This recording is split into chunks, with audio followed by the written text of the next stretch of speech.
आरती, पापियों को पाप से है तारती। श्री भागवत भगवान की है आरती, पापियों को पाप से है तारती। श्री भागवत भगवान की है आरती, पापियों को पाप से है तारती। श्री भागवत भगवान की है आरती, पापियों को पाप से है तारती। हो पापियों को पाप से, पापियों को पाप से, पापियों को पाप से, पापियों को पाप से। श्री भागवत भगवान की है आरती, पापियों को पाप से है तारती। श्री भागवत भगवान की है आरती, पापियों को पाप से है तारती। ये अमरी ग्रंथ ये मुक्ति पंथ ये पंचम वेद निराला, नव ज्योति जगाने वाला। ये अमर ग्रंथ ये मुक्ति पंथ ये पंचम वेद निराला, नव ज्योति जगाने वाला।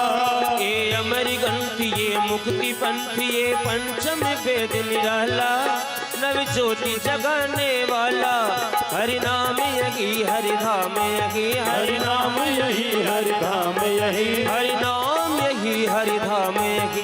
जग के मंगल की आरती, पापियों को पाप से है तारती। श्री भागवत भगवान की है आरती, पापियों को पाप से है तारती। श्री भागवत भगवान की है आरती, पापियों को पाप से है तारती। श्री भागवत भगवान की है आरती, पापियों को पाप से है तारती। ये शांति गीत पावन पुनीत पापों को मिटाने वाला, हरि दर्शी कराने वाला।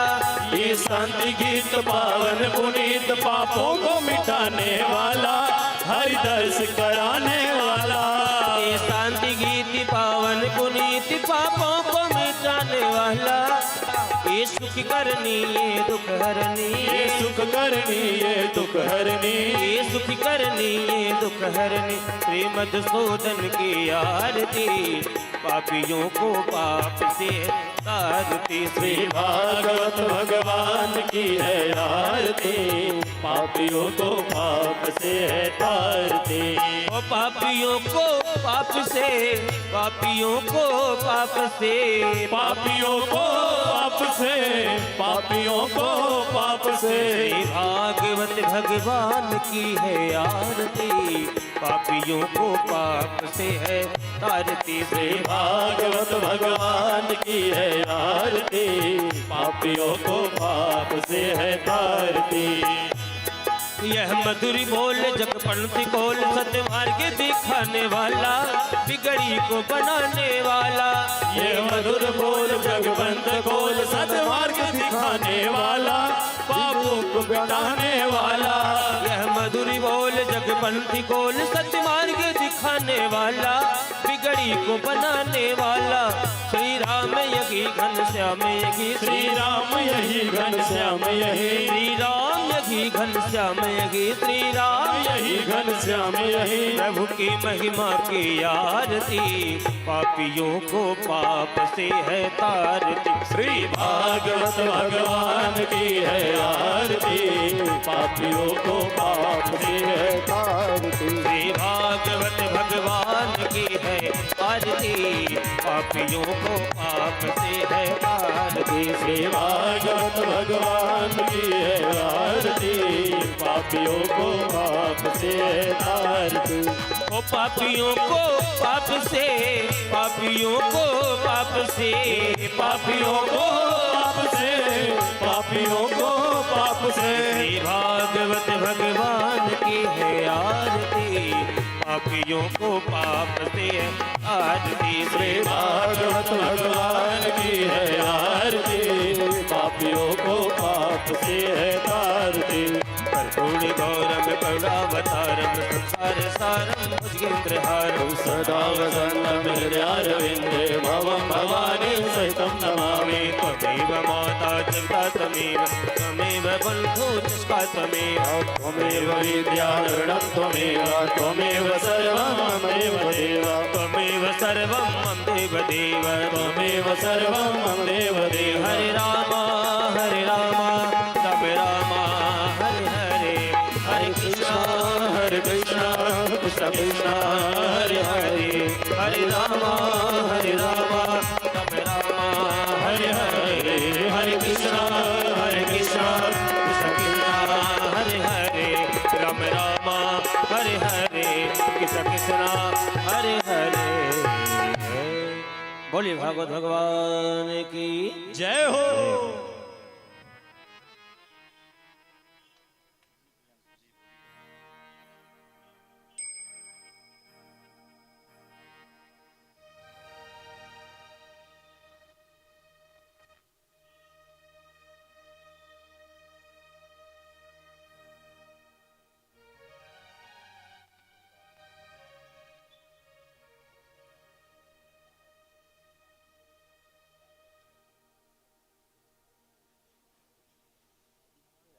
प्रथमान्यासन्नां देहनागं महिमानः सुचन्द्रतरपूर्वीशाद्याः शन्ति देवाः नानासुगन्धपुष्पाणि यथा कालोद्भवानि च पुष्पाञ्जलिर्मया दत्त्वा ग्रहा। जय बालकृष्ण भगवान की, राधा रानी सरकार की, सावरी सरकार की।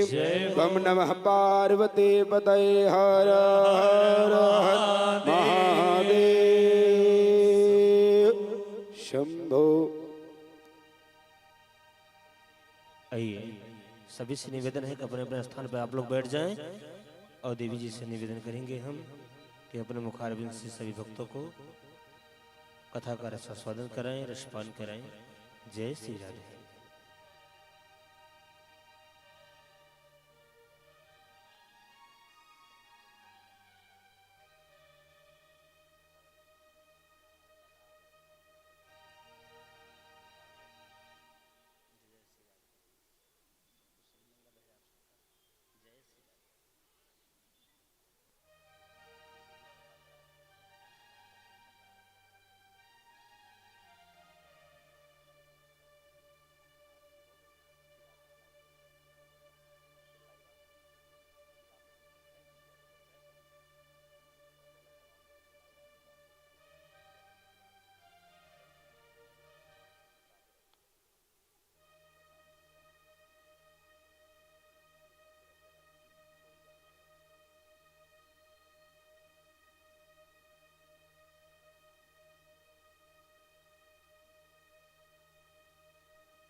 राधे राधे।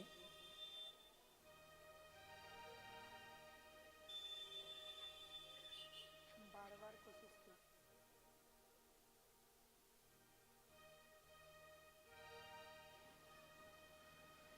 राधे राधे। ओम स्वस्ति श्री गणेशाय नमः। ओम स्वस्ति श्री सरस्वती नमः। ओम स्वस्ति श्री गुरुचरण कमलेभ्यो नमः। ओम नमो भगवती वासुदेवाय नमः। वक्रतुंड महाकाय सूर्यकोटि समप्रभा निर्विघ्नं कुरु मे देवा सर्वकार्येषु सर्वदा।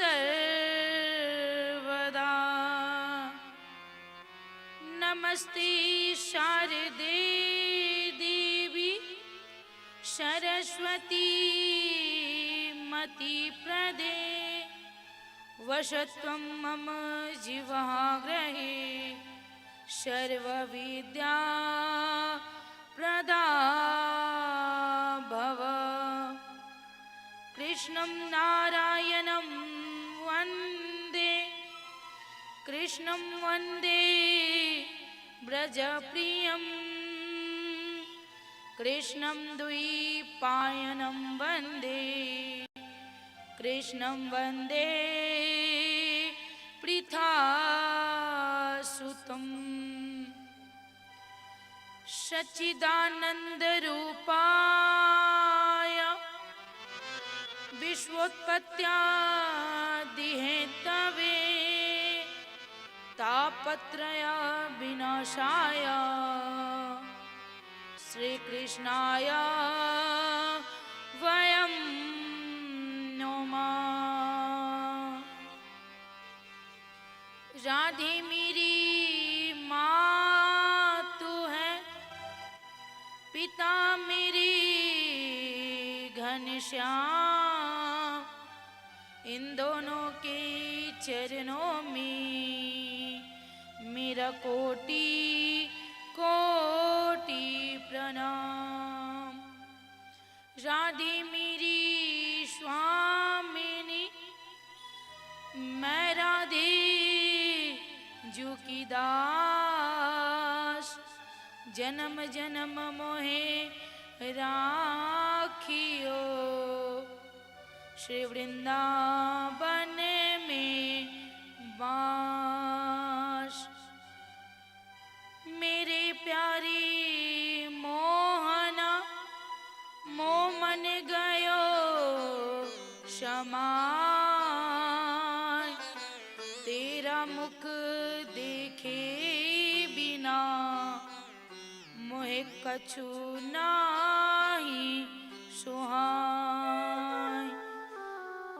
लेत सदा सुधी दीन की सहज दया के धाम, जननी जनक इस जीव के प्रभु श्री सीताराम।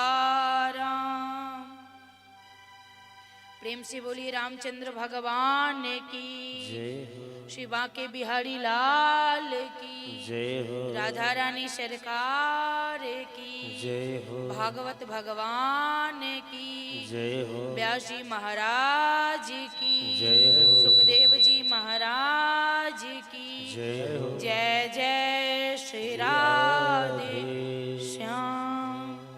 आइए अपने मन वाणी को पवित्र करने के लिए हमारे साथ भगवान का संकीर्तन करते हैं कि जय जय राधा, हे जय जय राधा, जय जय राधा रमण हरि बोल, जय जय राधा रमण हरि बोल, जय जय राधा रमण हरि बोल, जय जय राधा रमण हरि बोल, हरि बोल जय जय राधा रमण हरि बोल, जय जय राधा रमण हरि बोल, जय जय राधा रमण हरि बोल, जय जय राधा रमण हरि बोल, जय जय राधा रमण हरि बोल, जय जय राधा रमण हरि बोल, जय जय राधा रमण हरि बोल, जय जय राधा रमण हरि बोल, हो जय जय राधा रमण हरि बोल, जय जय राधा रमण हरि बोल, जय जय राधा रमण हरि बोल, जय जय राधा रमण हरि बोल, जय जय राधा, ये जय जय राधा, जय जय राधा रमण हरि बोल, जय जय राधा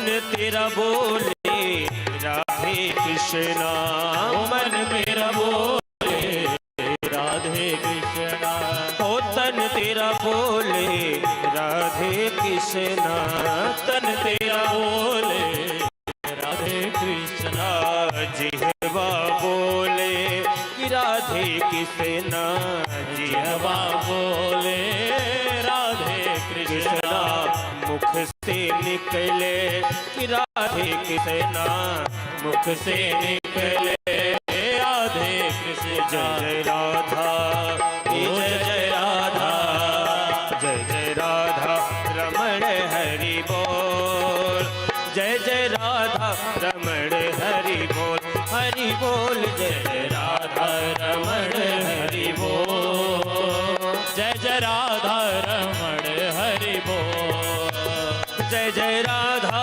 रमण हरि बोल, जय जय राधा रमण हरि बोल, जय जय राधा रमण हरि बोल, जय जय राधा रमण हरि बोल, हरि बोल, जय जय राधा रमण हरि बोल, जय जय राधा रमण हरि बोल, हरि बोल, जय जय राधा रमण हरि बोल, जय जय राधा रमण हरि बोल।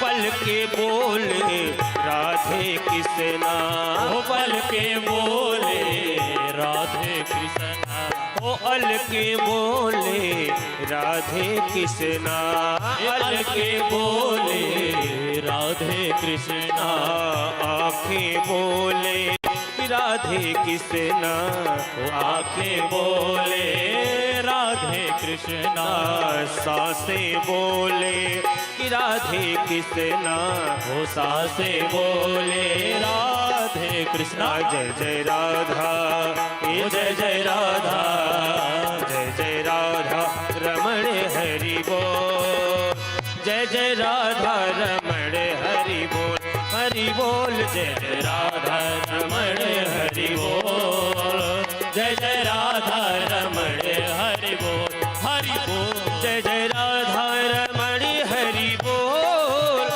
जय जय राधा रमण हरि बोल, जय जय राधा रमण हरि बोल, जय जय राधा रमण हरि बोल, हो जय जय राधा रमण हरि बोल, जय जय राधा रमण हरि बोल, हरि बोल, जय जय राधा रमण हरि बोल, जय जय राधा रमण हरि बोल, हरि बोल, जय जय राधा रमण हरि बोल, जय जय राधा रमण हरि बोल, जय जय राधा रमण हरि बोल, जय जय राधा रमण हरि बोल, जय जय राधा रमण हरि बोल, जय जय राधा रमण हरि बोल, जय जय राधा रमण हरि बोल, जय जय राधा, जय जय राधा, जय जय राधा रमण हरि बोल।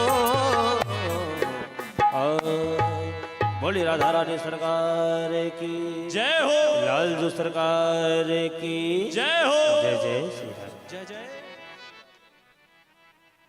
राधे राधे। आवाज फुल कीजिए।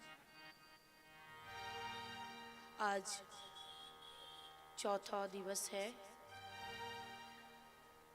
कल तक की कथा जो मैंने कहा याद तो है ना?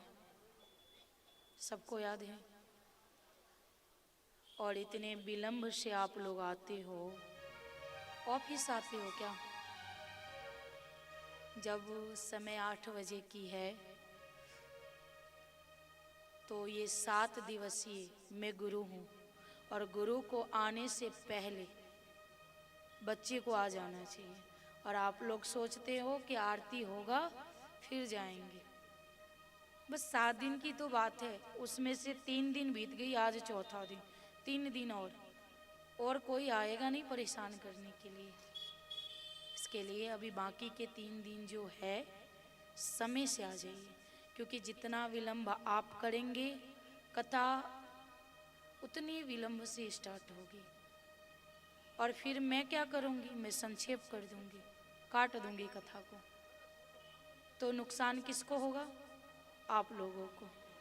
तो मैं नहीं चाहती कि इतनी मेहनत से, इतने खर्च से ये मैया ने हमें बुलाया है, तो वो पैसा बर्बाद हो, वो सार्थक होनी चाहिए। इसलिए समय से आ जाया कीजिए। प्रेम से बोलिए राधा रानी सरकार की जय। आज कल मैंने आकुति का विवाह, रुचि आकुति का विवाह करवाया। दूसरी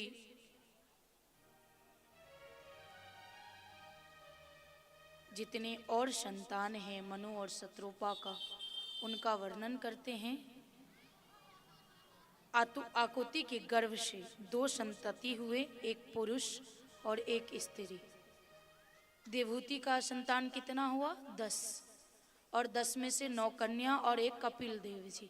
कपिल देव जी सन्यासी हुए और 9 कन्याओं का विवाह 9 ऋषियों से हुआ।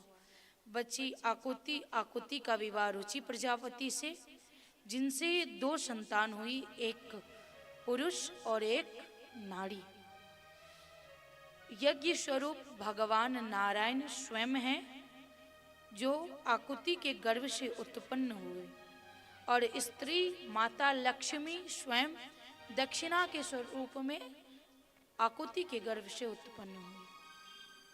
मनु जी 2 बच्चे हुए आकुति को, तो मनु जी अपने साथ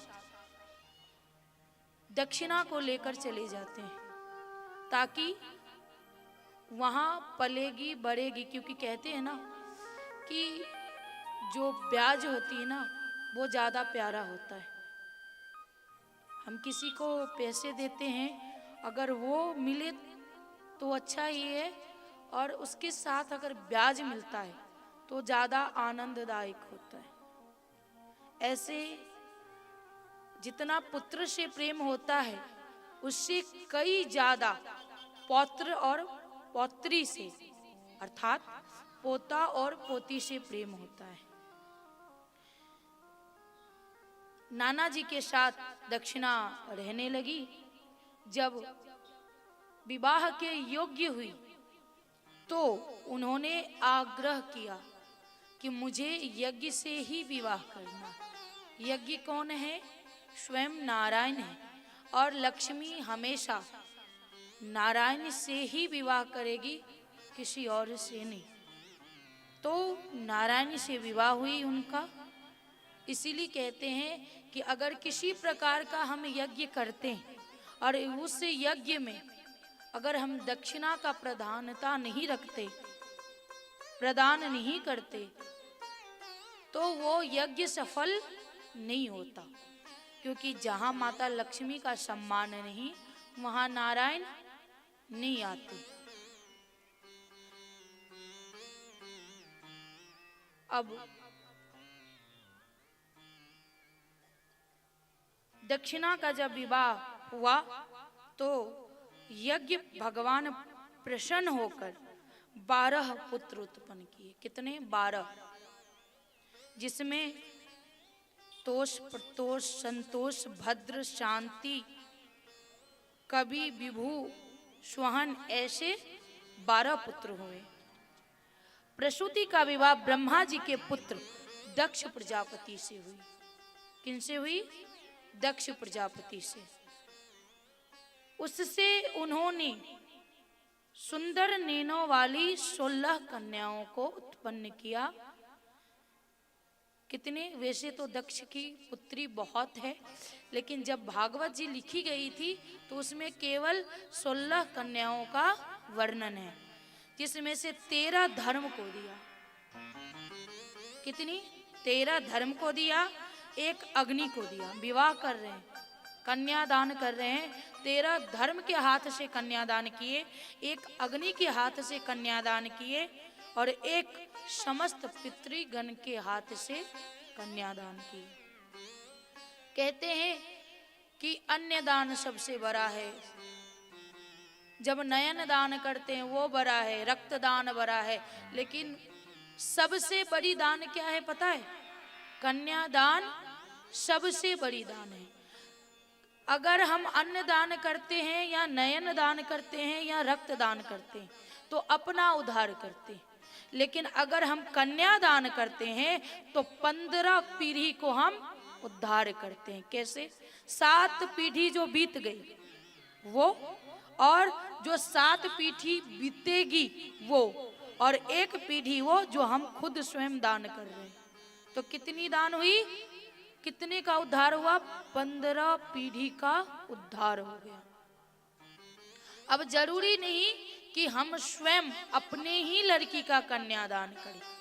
जिसके घर में पता चले कि ये लड़की विवाह योग्य है, उसके पास पैसे नहीं है, नहीं विवाह कर सकते, तो उसमें अगर हम योगदान करते हैं तो हमें कन्यादान का फल प्राप्त होता है। धर्म की पत्नी से 13 पुत्र हुए। अग्निदेव की पत्नी स्वाहा ने 3 पुत्र को उत्पन्न किया, पावक, पावमान और शुचि। पितर की पत्नी स्वधा, उन्होंने 2 पुत्री को जन्म दिया, धारणी और वायुना। और तीसरी जो 16वीं थी, मैंने तो 15 का ही वर्णन किया, 16वीं जो थी वो माता सती थी, जिसने स्वयं शिव का चयन किया। उन्होंने दक्ष प्रजापति की इच्छा से विवाह नहीं हुआ था, तो स्वयं चयन की थी। और सबसे पहले लव मैरिज किनकी हुई थी? माता सती और शिव जी की। और देखो सक्सेस नहीं हुआ। इसलिए कभी भी लव मैरिज सक्सेस नहीं होता। अगर ज्यादा करने का मन हो तो सती को देख लेना कि गई, आज तो वो तो स्वयं गई, अभी तो पता नहीं कितने को लेके चली जाती। राधे राधे। इसलिए कभी भी जो कहते हैं ना, जो दुनिया वाला मैं खुद ढूंढूंगी वो कुछ दिन चलने वाला है, और जो माँ पापा ढूंढ कर लाएंगे ना वो जन्मों जन्म तक चलने वाला है। क्योंकि वो सोच समझ कर और दहेज देकर लाते, खरीद कर लाते हैं तो वो अपनी होती है, और किसी से छीन कर लाएंगे तो फिर वो ज्यादा दिन नहीं चलता। इसके लिए कभी भी लव मैरिज नहीं करनी चाहिए, क्योंकि हमसे ज्यादा हमारे माँ बाप को अनुभव है कि हमारी पुत्री कहाँ खुश रहेगी, कौन इसके योग्य है, और माँ बाप कभी बुरा नहीं सोचते। इसलिए कम से कम ये काम माँ बाप पे छोड़ दो ना। जब जन्म लिया है तो ब्याह तो होना ही है, इस बंधन में फंसना ही है, फंदा तो लगने वाला ही है। जितनी दिन आजादी है वो आजादी जी लो, नहीं तो बाद में घुट घुट कर जीना पड़ता है। ना हम मर पाते हैं और ना ही हम जी पाते हैं। ये एक बंधन है, जब हम बंध जाते हैं।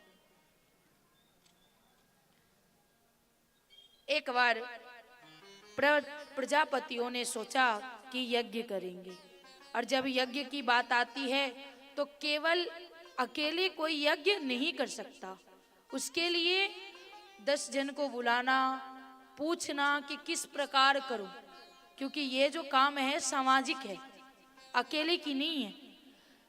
तो प्रजापतियों के यज्ञ में सब बड़े बड़े ऋषि, देवता, मुनि और अग्नि आदि अपनी अपनी जगह बैठ गए, क्योंकि मीटिंग बुलाया दक्ष प्रजापति ने। उस समय प्रजापतियों का राजा कौन था? दक्ष प्रजापति, दक्ष। तो दक्ष ने मीटिंग बुलाया जिसमें सारे देवतागण, ऋषिगण सबको बुलाया। सब आए, सब अपने अपने स्थान ग्रहण किए।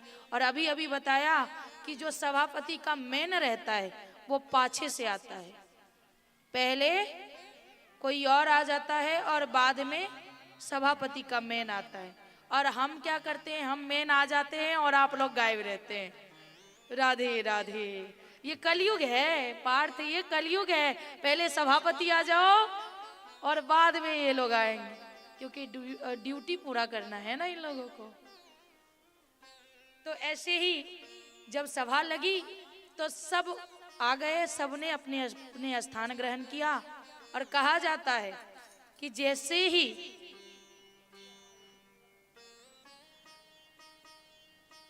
हमसे बड़े कोई आए, मेन बनाया किसने? आप लोगों ने बनाया है ना, नहीं तो हमारी अस्तित्व क्या थी। तो जब आप लोगों ने बनाया तो उसी प्रकार प्रजापतियों ने दक्ष को मेन माना है। उसमें ब्रह्मा विष्णु महेश तीनों आए हैं, सारे देवता गण आए, सारे ऋषि गण आए। जैसे ही दक्ष का आगमन हुआ सब खड़े हो गए। ब्रह्मा जी खड़े नहीं हुए क्योंकि वो उनके पिता है। और बच्चे कितने भी बड़े हो जाए, आज हम यहाँ व्यासपीठ पे हैं तो सबको बड़ी ज्ञान की बातें करते हैं, और जब घर में जाते हैं ना तो जो घर की लड़की की इज्जत रहती है उतना ही इज्जत मेरी भी है। वो बोलती है बाद में व्यासपीठ पर ज्ञान देना, मेरे पास नहीं देना, मैं माँ हूं तेरी। तो बच्चे हमेशा अपने माँ बाप के पास छोटे ही रहते हैं। तो ब्रह्मा जी खड़े नहीं होते और शिव को खड़ा होना चाहिए, लेकिन नहीं हुए। पहली बात वो खड़े नहीं हुए, दूसरी वो जमाई थे उस हिसाब से भी खड़ी होनी चाहिए, क्योंकि ससुर पिता के समान होते हैं। जैसे ही दक्ष का आगमन हुआ सब खड़े हुए, लेकिन शिव खड़े नहीं हुए। बहुत क्रोध आया, कितना बड़ा अपमान। मैंने कहा ही था कि ये पाखंडी से विवाह मत कर, पर सती की बुद्धि मारी गई थी जिसने इस शिव को चयन किया। इसकी औकात ही कितनी है। उसने अपमान किया, मुझे बहुत बुरा लगा। अब क्रोध में आकर के वो भला बुरा कहने लगते हैं। दक्ष प्रजापति शिव को भला बुरा कहने लगते हैं, लेकिन वो सुन रहे हैं। वो है और ढर राम। अगर ढर गए तो ढर गया, जिस दिन बिगड़ गए फिर कोई नहीं संभालता उनको। वो कुछ नहीं बोल रहे हैं, क्रोध में बहुत कुछ बोला दक्ष ने। अब ये बात नंदेश्वर जी को सहन नहीं हुआ। नंदी को उठ के खड़े हो गए। कुछ बोलते उससे पहले ही शिव जी ने हाथ पकड़ के बिठा दिया कि ये ससुर और जमाई के बीच की लड़ाई है, तू बीच में मत आ। बैठ गए। कुछ देर बाद सहन नहीं हुआ, बहुत बोले। अगर कोई गुरु पिता और हम जिन्हें इष्ट मानते हैं उनके लिए कोई बुरा कहता है तो रियलिटी ये है कि हमें सुनना भी नहीं चाहिए। अगर हमारे अंदर इतनी सक्षमता है तो या तो उसकी सर धड़ से अलग कर दो, अगर वो नहीं कर सकते तो जीव खींच लो छाड़ लगा के कि दोबारा उसके जुबान से बात ना निकले। और तीसरा, अगर हम कुछ नहीं कर सकते तो वहां से हमें निकल जाना चाहिए, हमें सुनना नहीं चाहिए। नंदेश्वर जी को रहा नहीं गया, उन्होंने क्रोध में आकर के दक्ष को श्राप दे दिया कि जा दक्ष, तूने मेरे इष्ट को अपमान किया, भला बुरा कहा तो तेरा सिर बकरे का हो जाएगा। अब जैसे ही बकरे का हो जाएगा कहे, उसी समय भृगु ऋषि जो थे कहा तूने दक्ष को श्राप दिया तो मैं शिव के भक्तों को श्राप देता हूं कि वो जितने होंगे वो सारे पाखंडी होंगे। पाखंडी मतलब भस्म रमा के चलेंगे, बड़ी बड़ी रुद्राक्ष की माला, त्रिपुंड चंदन मस्तक पे, कि देखने में विरक्त लगेंगे। अब नंदी के मुख से पुनः ब्राह्मण कुल के लिए श्राप निकल गया कि आपने शिव के भक्तों को श्राप दिया, मैं ब्राह्मण कुल को श्राप देता हूं कि वो सर्वभक्षी हो जाएंगे। क्या हो जाएंगे? सर्वभक्षी। पहले के जो ब्राह्मण थे वो कुछ खाया पिया नहीं करते थे, लेकिन जब से नंदी जी का श्राप लगा ना, ये लोग सब कुछ खाने लगे। सब कुछ मतलब सब कुछ। अब ब्राह्मण नहीं रह गए। और कोई जन्म से ब्राह्मण नहीं होता, वो अपने कर्म से ब्राह्मण होता है। और कैसे? रावण भी ब्राह्मण कुल में जन्म लिया था, लेकिन राक्षस के नाम से जाना जाता है और उसका पुतला जलाते हैं हम लोग। और आज तक कोई नाम बता दो कि अपने बच्चे का नाम कोई रखता होगा कि रावण। इसका नामकरण संस्कार में हमारे बच्चे का नाम रावण है, कोई रखता है। लेकिन उससे बड़ा शिव भक्त नहीं और वैसे तपस्वी ब्राह्मण नहीं, लेकिन अपने कर्म के वजह से उसकी ये स्थिति हुई। तो कोई भी ब्राह्मण जन्म से ब्राह्मण नहीं होता, कर्म से ब्राह्मण होता है। आजकल के बच्चे, आजकल की जनेऊ जो होती है, जनेऊ संस्कार, पता है 5 से 7 लाख 10 लाख खर्च होती है। और वो बच्चे जब जाते हैं फ्रेश होने के लिए तो कान पे जनेऊ नहीं रखते। क्यों नहीं रखते? क्योंकि रखना ही नहीं, उसका कोई मतलब ही नहीं। और माना जाए तो वो जनेऊ अशुद्ध हो जाता है, फिर उस कोई काम का जनेऊ नहीं है। मानो कि वो धागा पहने, उसकी शुद्धता खत्म हो जाती है। ब्राह्मण के बच्चे से पूछ कर देखो, गायत्री मंत्र नहीं आती।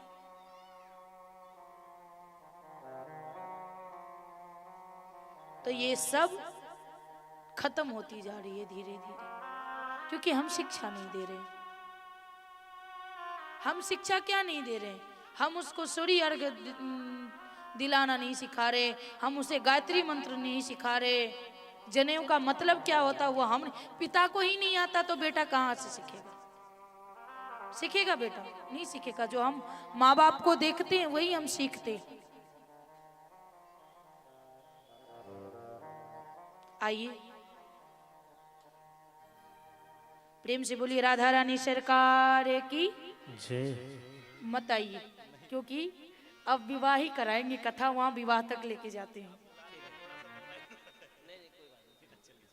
विवाह तक लेके जाते हैं।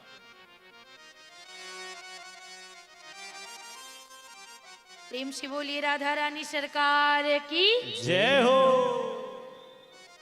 ये बात जब सभा में मीटिंग नहीं हुई, सभा रद्द हो गई, चले गए सारे के सारे। ये बात माता सती से शिव ने बताया नहीं। और विवाह का कुछ ज्यादा दिन व्यतीत नहीं हुआ था, थोड़ा ही दिन।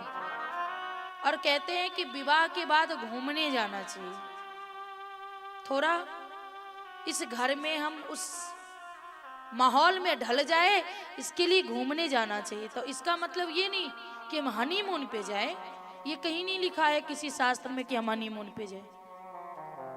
ऐसे स्थान जाए जहां एक दूसरे को समझ पाए। अपनी नई जिंदगी की शुरुआत करने से पहले कोई तीर्थ स्थल पर जाओ। आज वही हुआ कि माता सती को लेकर के भगवान शिव, ये समय कौन सा चल रहा है? अभी की नहीं, तब की बात कर रही हूं। त्रेता युग चल रहा है। त्रेता युग में माता सती को लेकर के अगस्त ऋषि के पास लेके गए और वहां ले जा रहे थे। तो जब उन्होंने देखा कि यहाँ तो राम कथा हो रही है,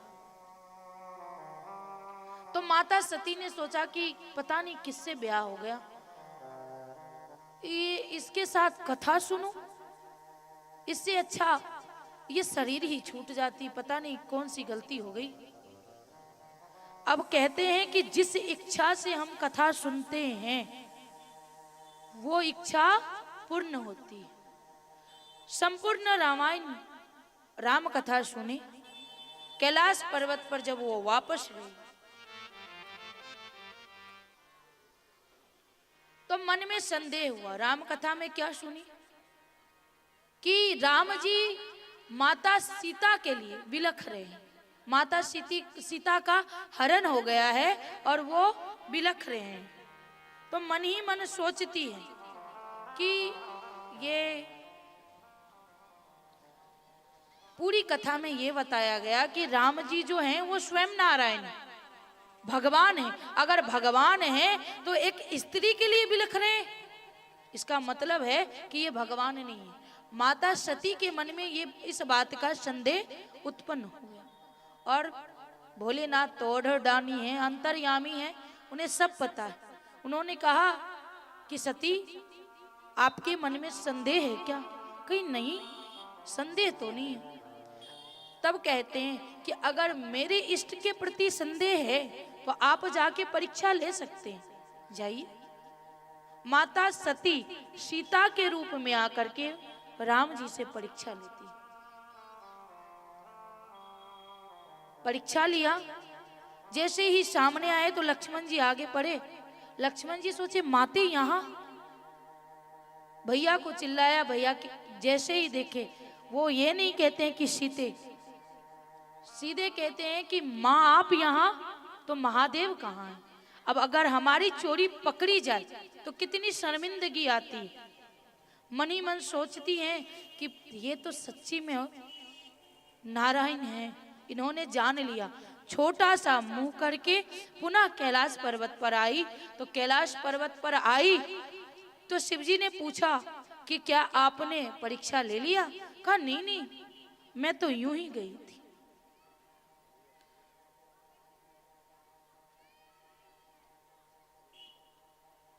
मन ही मन शिवजी ने माता सती का त्याग कर दिया। क्यों त्याग किया? क्योंकि वो माता के रूप में राम को इष्ट मानते हैं, यानी माता सीता माँ हुई और माता सती माँ के रूप में गई थी। इसलिए वो ये सोचते हैं कि अब ये मेरी बाएं अंग में विराजमान नहीं हो सकती। मन ही मन त्याग दिया और वो ध्यान में बैठ गए। माता सती को अनुभव हो जाता है कि पक्का प्रभु ने मुझे त्याग दिया है।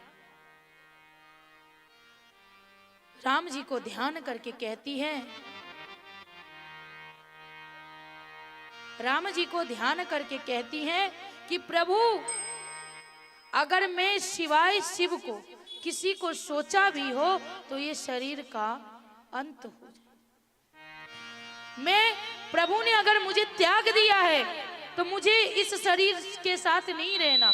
अगर थोड़ी भी मेरी प्रेम में सच्चाई हो तो अब ये शरीर छूट जाए। हो ये घितन सती भेट मोहिनाही, ये घितन सती भेट मोहिनाही।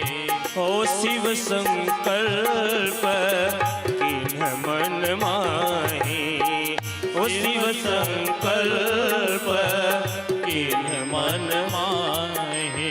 हो अस विचारे संग करो मति धीरा, हो अस विचारे संग कर मति धीरा। हो चले भवन सुमिरत रघुबीरा, हो चले भवन सुमिरत रघुबीरा। हो चले भवन सुमिरत रघुबीरा, चले भवन सुमिरत रघुवीरा। हो किन्ह कवन पन कहूँ कृपाला, हो किन्ह कवन पन कवन कृपाला। हो सत्य धाम प्रभु दीन दयाला, सत्य धाम प्रभु दीन दयाला।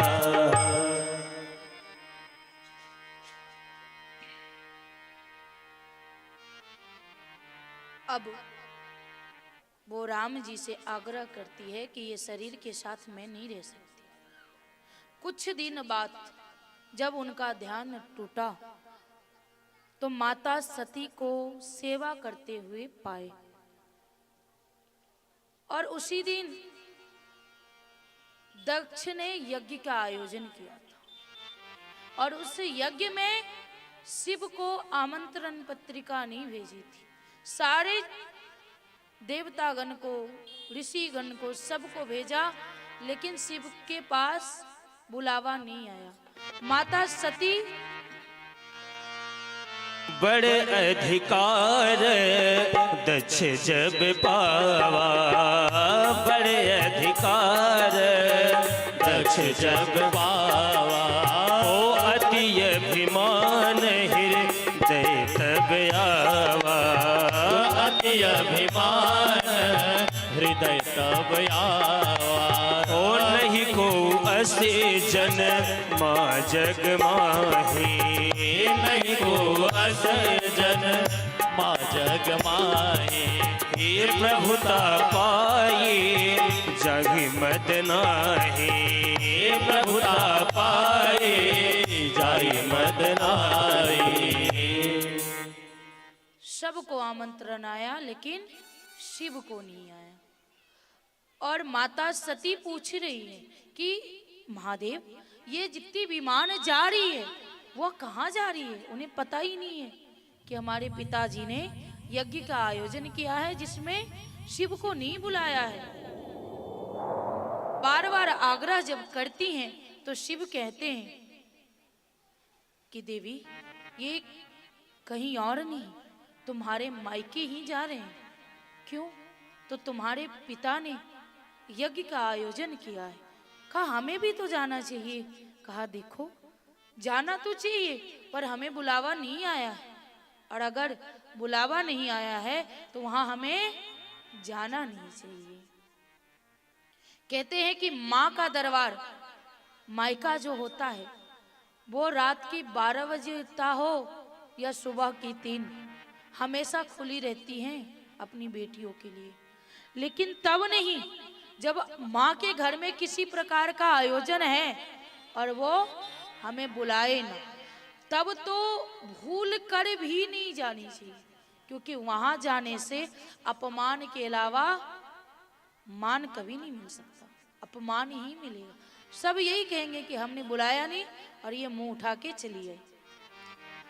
बार बार हट करने लगती है कि मुझे जाना है।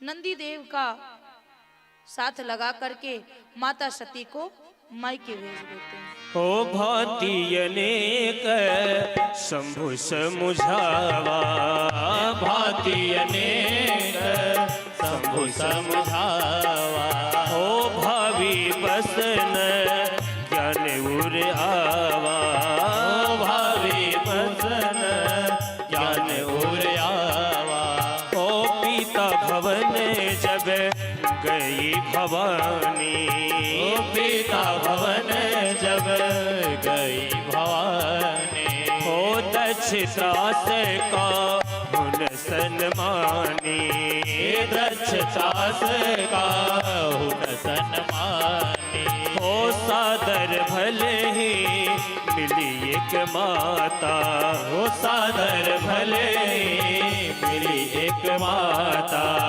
भगनी मिले बहुत मुस्काता, भगनी मिले बहुत मुस्काता। जैसे ही मायके पहुंचती हैं वो, तो बाकी की बहनें आई थी। अब सबको बुलाया था तो आएंगे ही।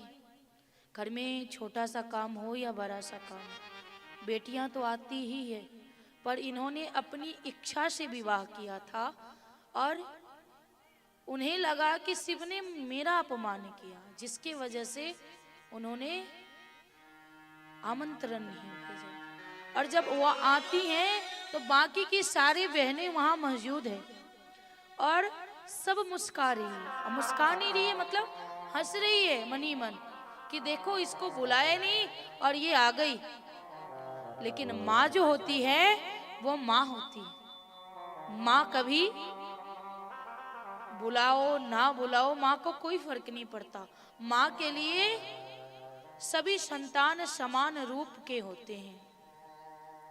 माँ से गले मिल माता सती आग्रह करती हैं कि मुझे यज्ञ स्थल देखना है माँ।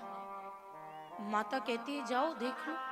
वहां गई तो बहुत बड़े बड़े ऋषिगण बैठे हैं, देवतागण बैठे हैं, सबको स्थान मिला, लेकिन वहां शिव का कोई स्थान नहीं। और सत्य माने कि जहां पति का स्थान नहीं, वहां पत्नी का भी कोई स्थान नहीं होना चाहिए।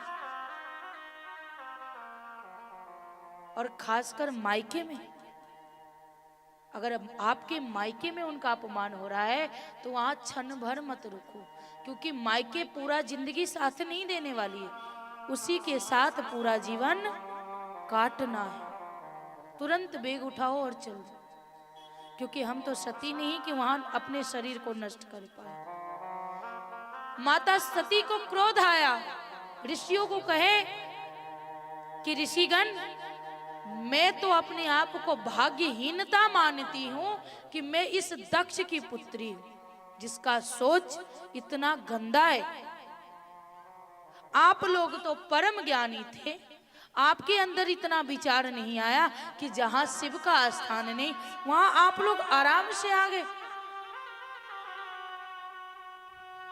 बहुत क्रोध आया और उन्होंने श्राप दे दिया कि जाओ, सबकी दुर्दशा हो जाएगी।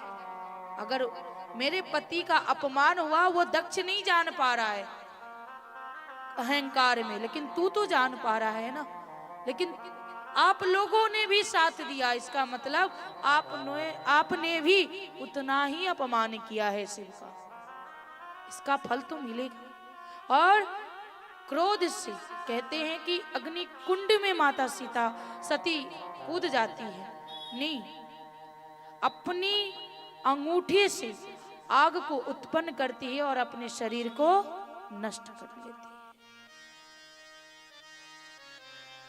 ये बात जब शिव को पता चला तो इतना क्रोध आया कि क्रोध में आकर के उन्होंने अपनी जटा तोड़ी और तुरंत वीरभद्र को उत्पन्न किया और कहा, जा उस दक्ष का यज्ञ विध्वंस कर दे। आए, सारे यज्ञ को विध्वंस कर दिया। जितने बड़े बड़े दाढ़ी वाले थे, सबके दाढ़ी मुंह उखाड़ ली। शिव तांडव करते पहुंचते, दक्ष का जो श्राप मिला था कि बकरे का सर लगेगा, बस वही हुआ। दक्ष का सिर धड़ से अलग कर दिए, पूरा यज्ञ विध्वंस हुआ। आधी जली माता सती का लाश उन्होंने अपने कंधे पे लिया और पूरे ब्रह्मांड में वो तांडव कर रहे हैं, क्रोध से रो रहे हैं माता सती के लिए। ओ सती मरती हरे सन बरुमागा, सती मरत हरि सन बरुमागा। ओ सती मरती हरे सन बरुमागा, सती मरत हरि सन बरुमागा। जन्म जन्म शिव पद अनुरागा, जन्म जन्म शिव पद अनुरागा। ओ जन्म जन्म शिव पद अनुरागा, ओ जन्म जन्म शिव पद अनुरागा। वियोग में माता सती के बहुत दुखी है। ये सब नारायण से देखा नहीं गया और नारायण ने तुरंत सुदर्शन निकाली और माता सती का शरीर के 51 टुकड़ों में बांट दिया। वो आज भी सब पृथ्वी लोक पे गिरी और वो आज 51 शक्ति पीठ है। देखो, बिना बुलाए गई थी ना माता सती। पहली गलती तो उन्होंने अपनी इच्छा से विवाह की, दूसरी बिना बुलाए पहुंच गई, और उसका अंत कैसा हुआ? अंत बहुत ही भयानक हुआ।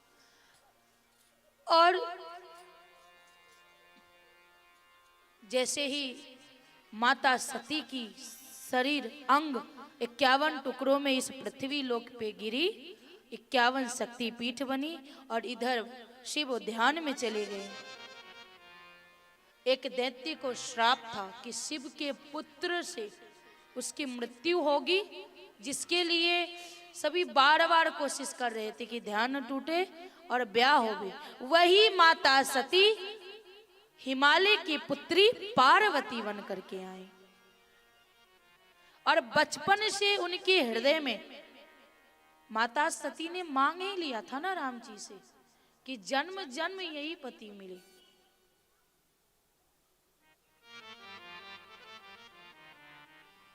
माता पार्वती जब बालिका अवस्था में थी तब से वो शिव को ध्यान करती थी, शिव को पूजती थी। सब ने सोचा कि सबसे अच्छी यही होगी, इसी से विवाह होगा। और विवाह तो होगा तब जब दूल्हा जगेगा, दूल्हा ध्यान में है। तो कामदेव को बुलाया और कहा कामदेव आप ही जगा सकते हैं। कामदेव ने अपना 5 बाण चलाया।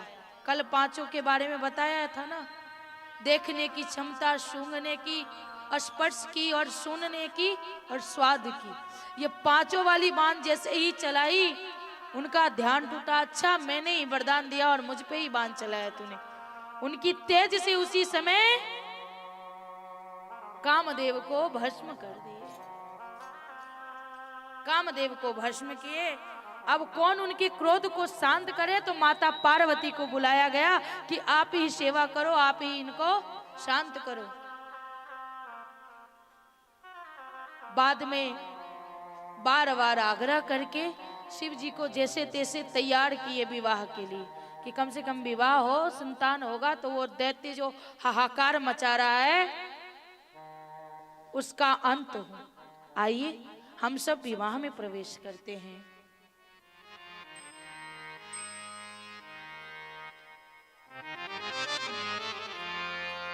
और विवाह में ऐसे नहीं जैसे हम डीजे पे नाचते हैं वैसे नाचना पड़ेगा, क्योंकि हमारे भोलेनाथ की शादी है। अरे चले भोले की बरतिया हिमाचल नगरी, हो हिमाचल नगरी, हो हिमाचल नगरी, हो हिमाचल नगरी, ए हो हिमाचल नगरी। चली भोले की बरतिया हिमाचल नगरी, हो चली भोले की बरतिया हिमाचल नगरी। चली भोले की बरतिया हिमाचल नगरी, हो चली भोले की बरतिया हिमाचल नगरी। ओ हिमाचल नगरी, ओ हिमाचल नगरी, ए हो हिमाचल नगरी, हाँ हिमाचल नगरी। चली भोले की बरतिया हिमाचल नगरी, चली भोले की बरतिया हिमाचल नगरी।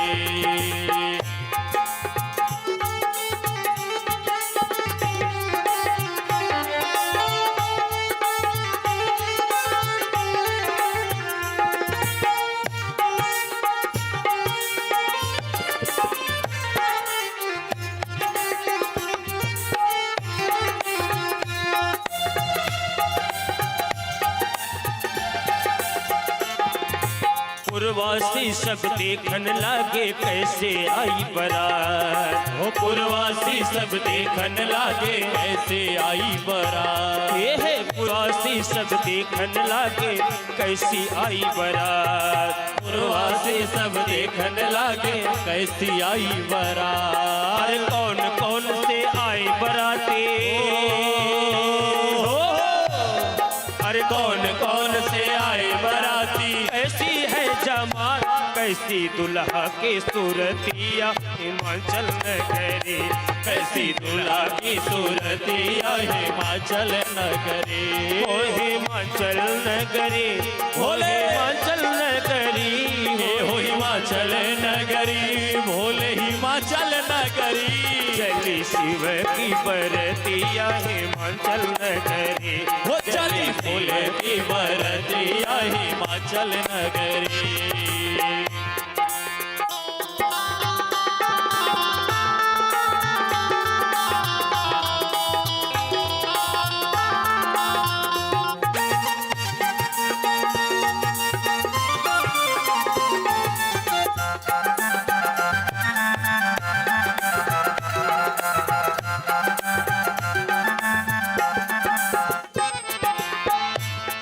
अरे बूढ़े बैल पे शिव जी बैठे गल मुंडों की माला।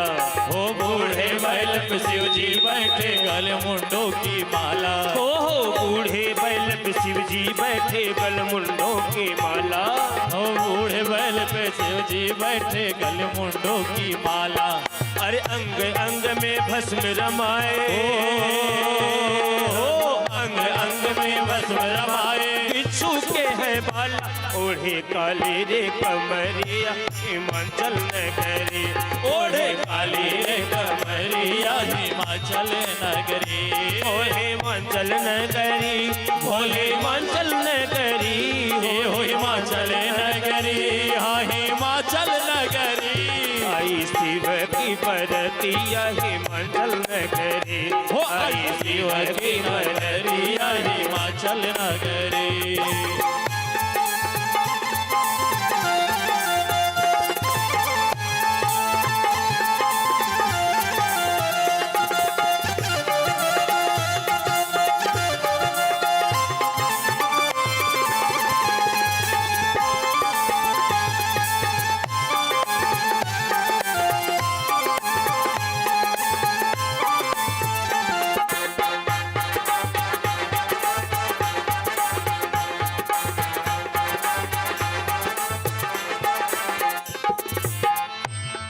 अरे कोई बराती कद में लंबा, कोई छोटा कोई मोटा। कोई बराती कद में लंबा, कोई छोटा कोई मोटा। हो कोई बराती कद में लंबा, कोई छोटा कोई मोटा। कोई बराती कद में छोटा लंबा और छोटा। अरे किसी के दो सिर चार भुजा है। हो किसी के दो सिर चार भुजा है। बेटा है रे लोटा टेढ़ी मेढ़ी रे कमरिया हिमाचल नगरी। टेढ़ी मेढ़ी रे कमरिया हिमाचल नगरी। ओ हिमाचल नगरी, ओ हिमाचल नगरी। हे हिमाचल नगरी, हो हिमाचल नगरी। चली भोले की बरतिया हिमाचल नगरी। चली भोले की बरतिया हिमाचल नगरी।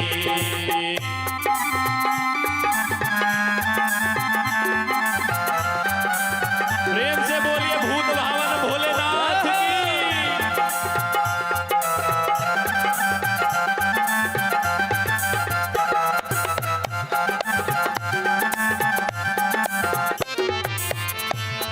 अरे भूत प्रेत बैताल योगिना साचर नाचे छम छम।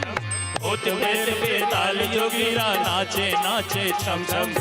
भूत प्रेत बेताल योगिनी नाच रहे हैं छम छम। भूत प्रेत योगिनी नाच रहे हैं छम छम। अरे देव विमान सब पर बैठे। देव विमानों पर सब बैठे बोल रहे हैं बम बम। मानो लागी रे बजरिया हिमाचल नगरी। मानो लागी रे बजरिया हिमाचल नगरी। ओ हिमाचल नगरी, ओ हिमाचल नगरी। ओ हिमाचल नगरी, हाँ हिमाचल नगरी। चले भोले की बरतिया हिमाचल नगरी। चली भोले की बरतिया हिमाचल नगरी। ओ लगल निकाले निकाले निकाले निकाले। लगल निकाले नारद बाबा जग गौरी के हाथ। भोला की शादी है गौरा मैया के साथ। भोला की शादी है गौरा मैया के साथ। अरे लगल निकाले निकाले निकाले निकाले। लगन निकाले नारद बाबा जग गौरा के हाथ। गौरा की शादी है भोले बाबा के साथ। गौरा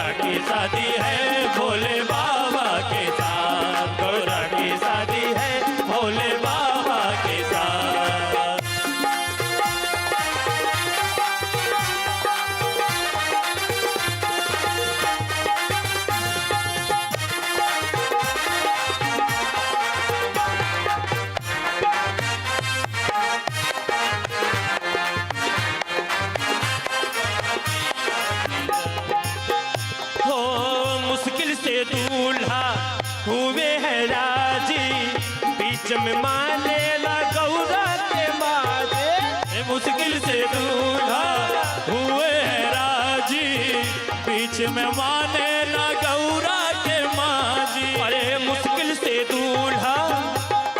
आप लोग बारात में आए हैं? जय हो। ऐसा लग रहा है सच में आप लोग बारात में आए हैं। दोनों हाथ नीचे करके ऐसे हो। अरे मुश्किल से दूल्हा हुए हैं राजी, बीच में माने न गौरा के माजी। मुश्किल से दूल्हा हुए हैं राजी, बीच में माने ना गौरा के माजी। बीच में माने न गौरा के माजी। बीच में माने ना गौरा के माजी। अरे मेरी बेटी बेटी बेटी हो, मेरी बेटी कभी न देखी सूखे सूखे हाथ। गौरा की शादी है भोले बाबा के साथ। गौरा की शादी है भोले बाबा के साथ। अरे लगन निकाले निकाले निकाले निकाले ओ, लगन निकाले नारद बाबा जग गौरी के हाथ। गौरा की शादी है भोले बाबा के साथ। गौरा की शादी है भोले बाबा के साथ। गौरा की शादी है भोले बाबा के साथ।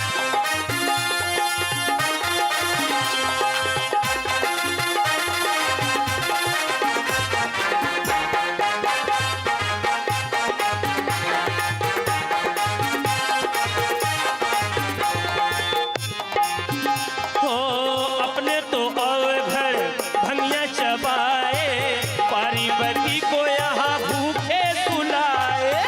अपने तो घर भंगिया चबाए, पार्वती को यहाँ भूखे सुलाए। अपने तो अवे घर भंगिया चबाए, पार्वती को भूखे सुलाए।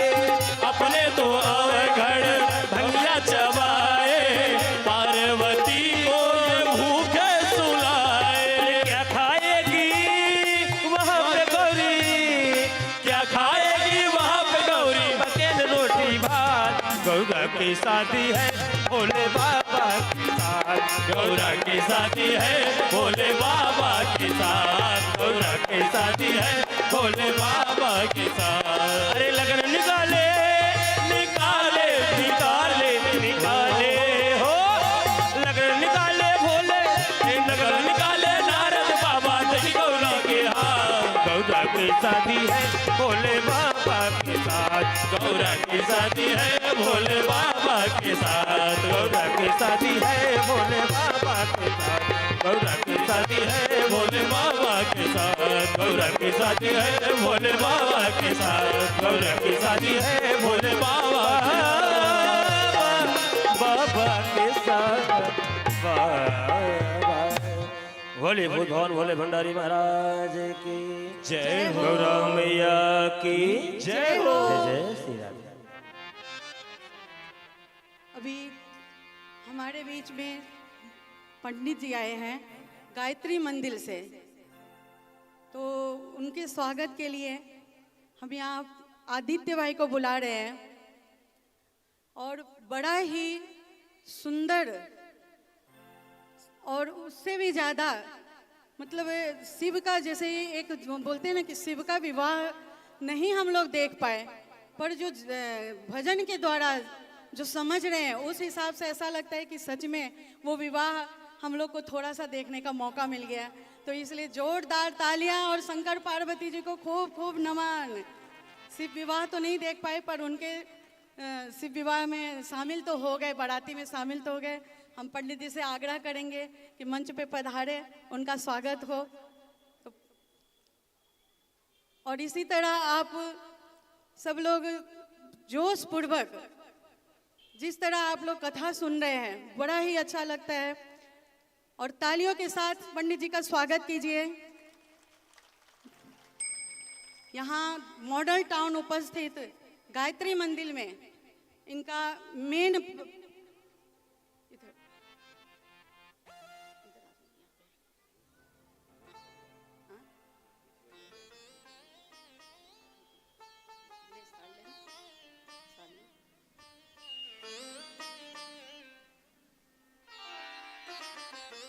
सबसे बड़ी बात क्या है कि हम अपने ब्राह्मणों को, ऋषि को, पंडितों को, इन सबको हम क्या स्वागत कर सकते हैं? हमारी औकाती क्या है?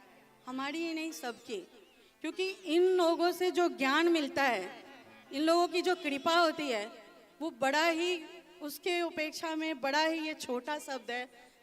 लेकिन फिर भी वो बोलते हैं ना कि नहीं ज़्यादा तो थोड़ा ही ना सही, पर कुछ ना कुछ अर्पण करना चाहिए। तो आज वही अर्पण मैं अपने पंडित जी को कर रही हूँ। इसलिए पंडित जी खूब प्रणाम।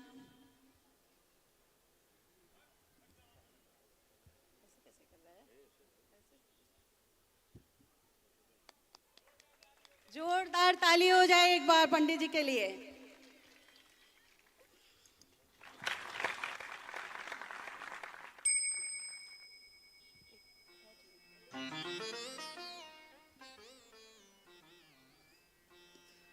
और हाँ, मैं बोली थी,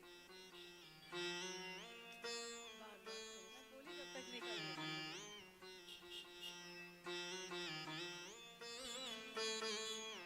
जोरदार ताली के साथ स्वागत कीजिए हमारे पंडित जी को।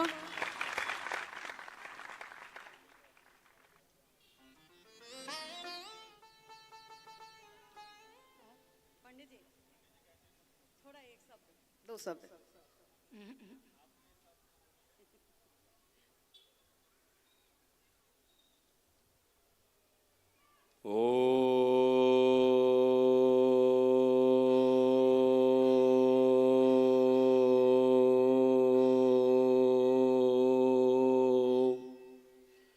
ध्येयं सदा परिभवग्नमभीष्टदो तीर्थास्पदं शिवविरिञ्चिनितं शरण्यं भृत्यार्तिहं प्रणतपालभवाब्धिपोतं वन्दे महापुरुषते चरणारविन्दं वन्दे महापुरुषते चरणारविन्दं गङ्गातरङ्गरमणीयजटाकलापं गौरीनिरन्तरविभूषितवामभागं नारायणप्रियमनङ्गमदापहारं वाराणसीपुरपतिं भज विश्वनाथं वाराणसीपुरपतिं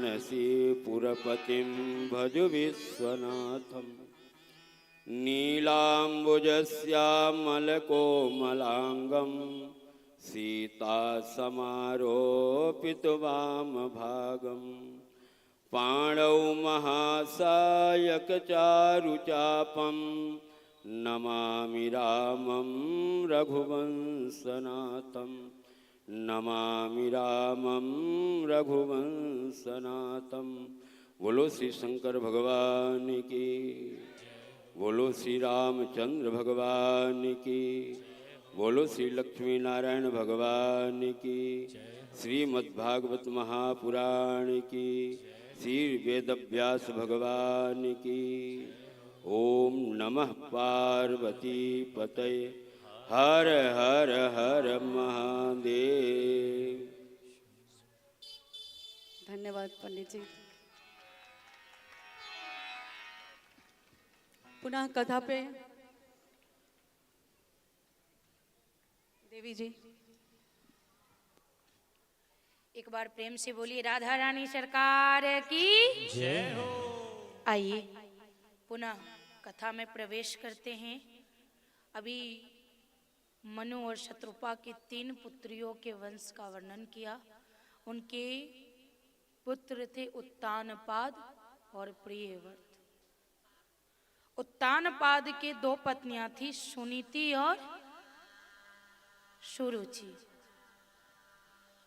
दोनों में से सुहता नीति और रुचि। नीति अर्थात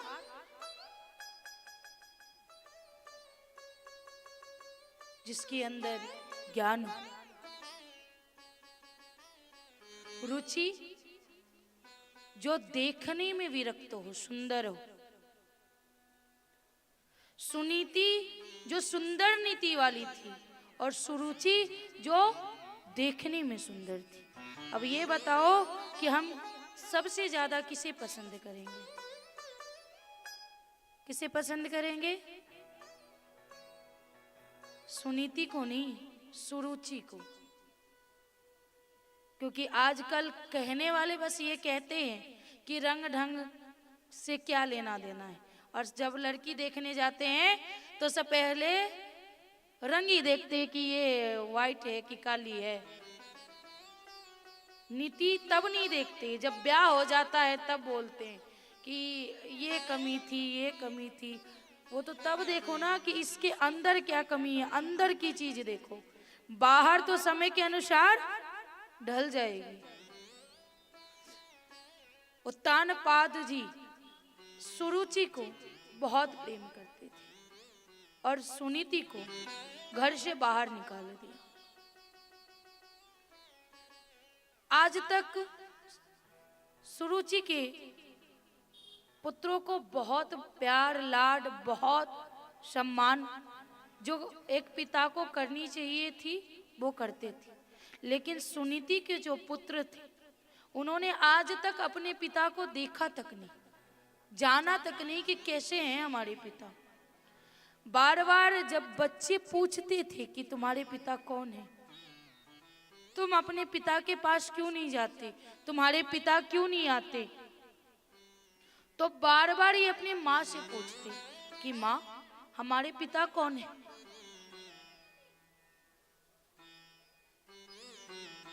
बार बार माता सुनीति ये बात को टाल देती, कभी इधर घुमा देती, कभी उधर घुमा देती, कभी ये नहीं बनाती कि बात इसके पिता कौन है, कभी नहीं बताया। एक दिन जब वो 5 वर्ष के हो गए तो उन्होंने अपने मित्रों के साथ जब खेल रहे थे तो उसमें से एक मित्र ने कहा कि मैंने तुम्हारे पिता को मैं जानता हूं और मैं लेके चलूंगा तुम्हें तुम्हारे पिता के पास। आज वो बालक अपने पिता को देखने जा रहे हैं। उस महल में पहुंचे, अपने आप को परिचित करवाया कि मैं माता सुनीति का पुत्र हूं, यानी उत्तानपाद जी को कह रहे हैं कि मैं आपका ही पुत्र हूं। अब जैसे ही उत्तानपाद जी देखते हैं तुरंत गोद में लेते हैं अपने पुत्र को। तुरंत माता आ जाती है, छोटी मैया सुरुचि हाथ झटक के उतार देती है गोद में से और कहती है कि बेटा इस गोद में बैठने के लिए और इस सिंहासन पे बैठने के लिए तुझे मेरे कोख से जन्म लेना पड़ेगा, तब तू इस गोद में बैठ पाएगा और इस सिंहासन पे बैठ पाएगा। बाल्यावस्था में थे, केवल 5 वर्ष के। उनका नाम था ध्रुव।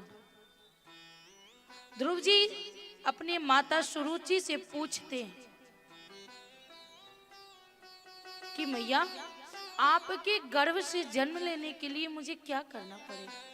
कहा जा तपस्या कर और मना भगवान को और कह कि माता सुरुचि के गर्भ से मुझे जन्म दो ताकि मैं अपने पिता के गोद में बैठ सकूं। वहां तो वो कुछ नहीं बोले, लेकिन वहां से रोते हुए आए अपनी माँ के पास।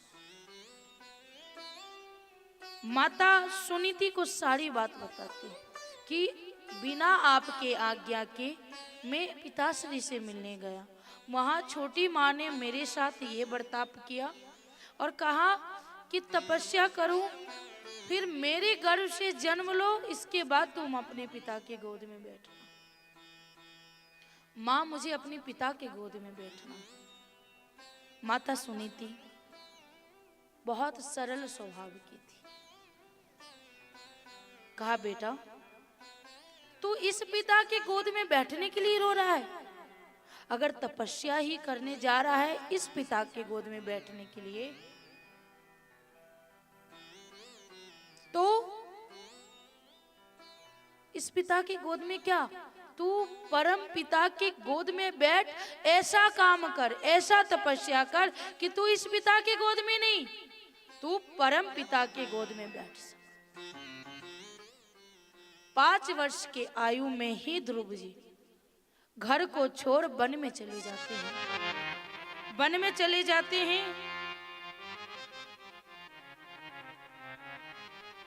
तभी नारद जी का आगमन हुआ रास्ते में।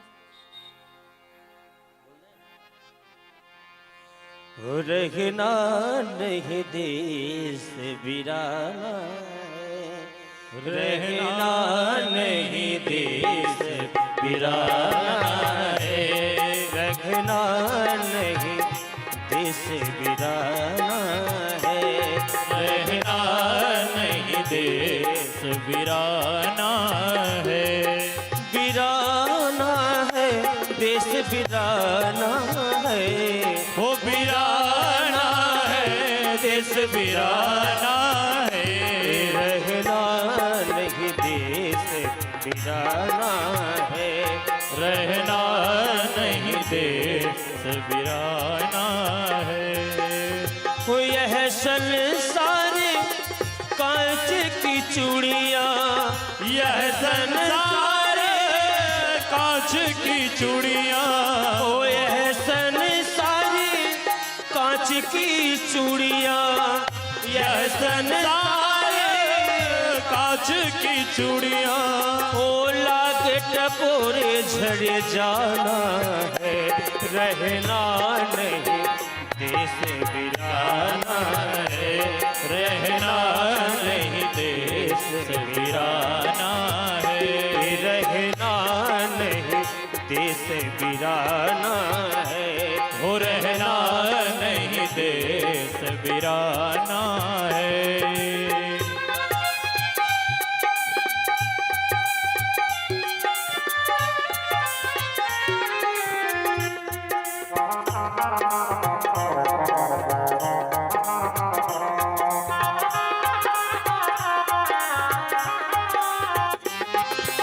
ओ यह संसार माटी का ढेला, यह संसार माटी का ढेला, ओ यह संसार माटी का ढेला, हो यह संसार माटी का ढेला, ओ बूंदी पड़े गल जाना है, हो बूंदी पड़े गल जाना है, रहना नहीं देश वीराना है, रहना नहीं देश बेगाना है, हो वीराना है, हो वीराना है, हो वीराना है, हो वीराना है, रहना नहीं देश वीराना है, रहना नहीं देश वीराना है।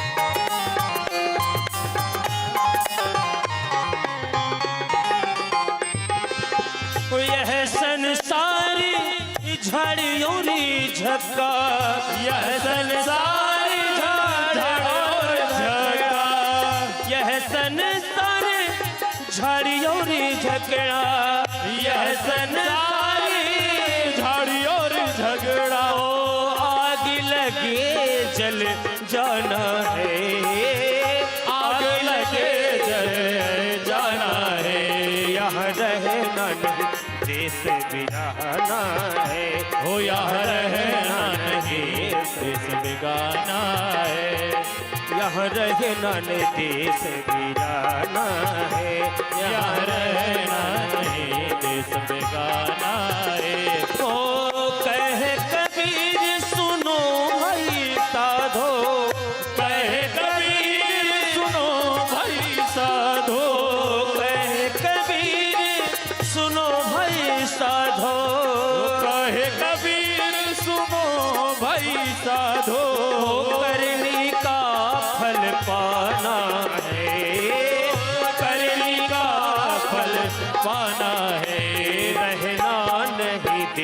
वीराना है, रहना नहीं देश वीराना है, रहना नहीं देश वीराना है, रहना नहीं देश बिगाना है, ओ रहना नहीं देश वीराना है।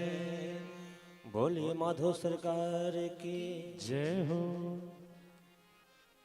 जब वो वन में जा रहे थे तभी नारद जी का आगमन हुआ। नारद जी पूछते हैं, बालक कहाँ? कहा, तपस्या के लिए जा रहा हूं। क्यों? मुझे मेरे पिता के गोद में बैठना है, इसके लिए। कहते हैं, पता है कि तपस्या कैसे करना है? कहा, नहीं, वो तो नहीं पता है। फिर नारद जी बताते।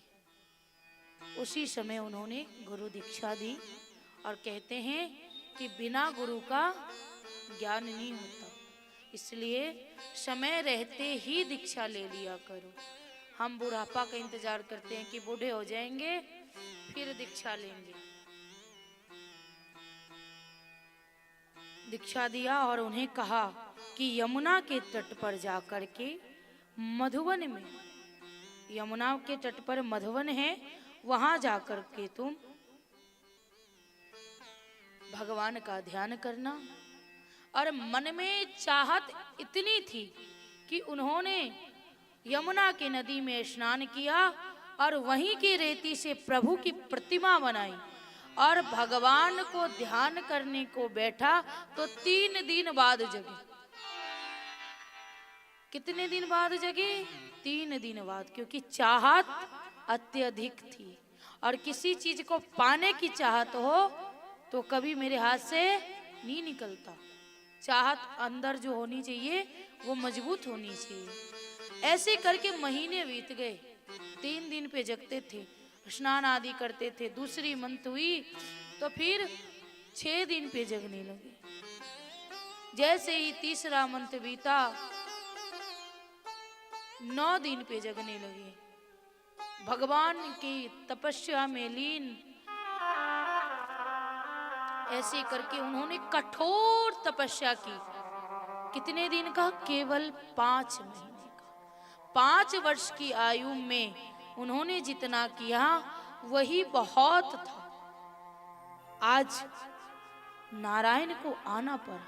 कहा कि इतने छोटे से अवस्था में ऐसी कौन सी चाहत पड़ गई इस बालक को, कितना घोर कठोर तपस्या कर रहा है। वो ध्यान लगाए, ध्रुव जी महाराज बैठे हैं और प्रभु का मन ही मन ध्यान कर और प्रभु के दृश्य को देख रहे हैं। अपने पास कितनी नयन है? आंखें कितनी है अपनी? 2 नहीं 3। कैसे 3?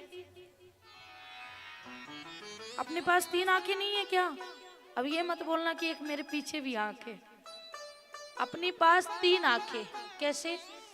जब हम दोनों नयन बंद कर लेते हैं, हम स्पष्ट से जान लेते हैं कि ये क्या है। उसी प्रकार अगर हम ध्यान लगाते हैं तो जिस प्रभु को हम मानते हैं तो वो दिखते हैं कि नहीं दिखते? तो वो जब दिखते हैं तो वो कौन सा नयन? ये दोनों आंखें तो बंद रहती हैं। कभी वृंदावन गए हैं आप लोग? नहीं गए ना।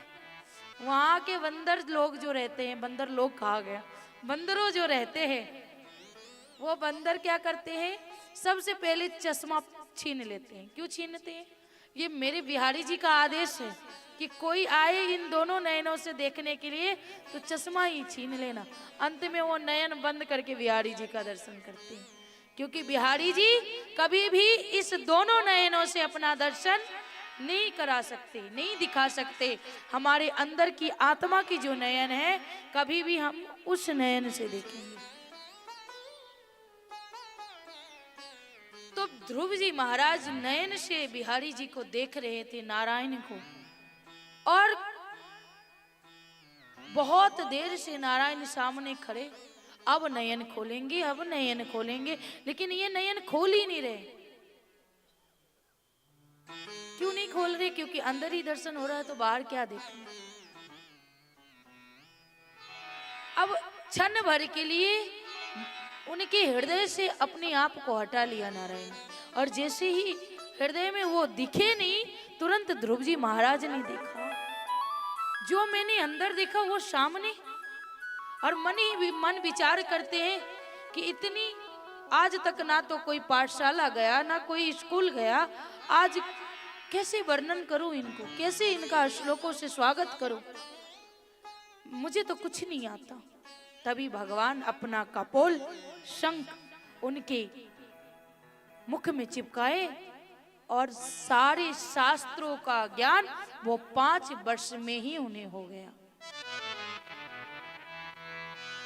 हो जब संत मिलन हो जाए, तेरी बाणी हरि गुण गाए, तब इतना समझ लेना अब हरि से मिलन होगा।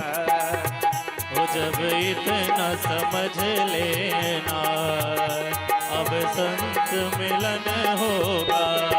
हो जब संत मिलन हो जाए, जब संत मिलन हो जाए, तेरी बाणी हरि गुण गाए, तेरी बाणी हरि गुण गाए, तब इतना समझ लेना अब हरि से मिलन होगा।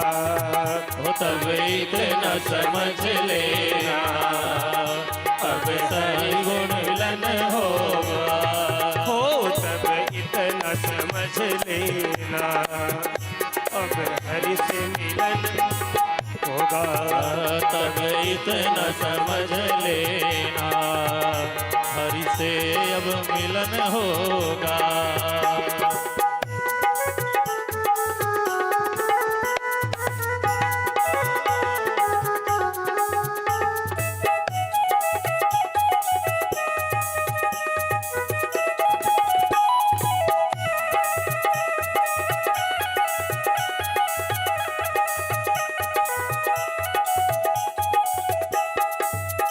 नहीं क्रोध किसी पे आए, नहीं क्रोध किसी पे आए, सब में तो नजर हरि आए, सब में तो हरि नजर आए। तो नहीं क्रोध किसी पे आए, नहीं क्रोध किसी पे आए, सब में तो नजर प्रभु आए, सब में तो हरि नजर आए। तब इतना समझ लेना अब हरि से मिलन होगा। तब इतना समझ लेना अब हरि से मिलन होगा। हो तब इतना समझ लेना अब हरि से मिलन होगा। तब इतना समझ लेना अब हरि से मिलन होगा।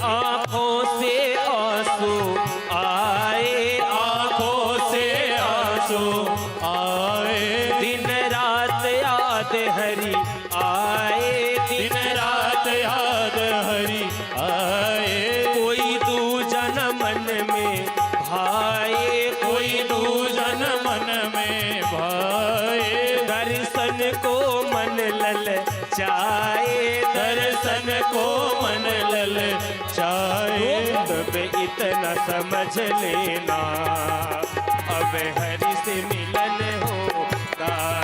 तब इतना समझ लेना अब हरि से मिलन होगा।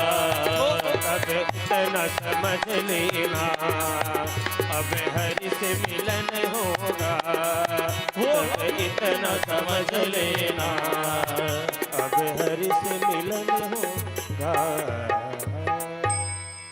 बोल माधव सरकार की जय हो। राधे रानी सरकार की जय। एक बार जोर से राधे रानी सरकार की। एक बार अपनी आगे की दो दांतें दिखा के वृषभान दुलारी की। बहुत सुंदर और अद्भुत आज कथा का चतुर्थ दिवस श्रीमद् भागवत ज्ञान महायज्ञ और आज की सुंदर सुंदर कथाएं और इन कथा में इस कथा की आयोजक रुद्र चैरिटेबल ट्रस्ट और इसकी अध्यक्षा श्रीमती रीना झा जी और उनकी परिवार। और इस कथा के पहले एक छोटी सी बात बता दूं, क्योंकि यह अधिकार तो नहीं है, लेकिन क्या है, मैं भी ठहरा लोभी आदमी।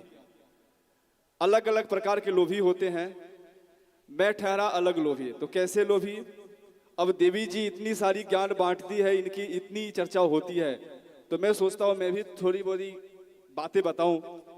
तो एक छोटी सी मुस्कुराने वाली बात बताऊंगा, हंसने वाली बात। उसके बाद अतिथि गणाएं उनका सम्मान करेंगे, फिर कथा के तरफ प्रवेश करेंगे। एक बार जयकारा राधे रानी सरकार की। एक सेठ जी थे और सेठ जी को प्रेरक दान है, ध्यान से सुनिए। सेठ जी थे और सेठ जी का बहुत मान सम्मान था।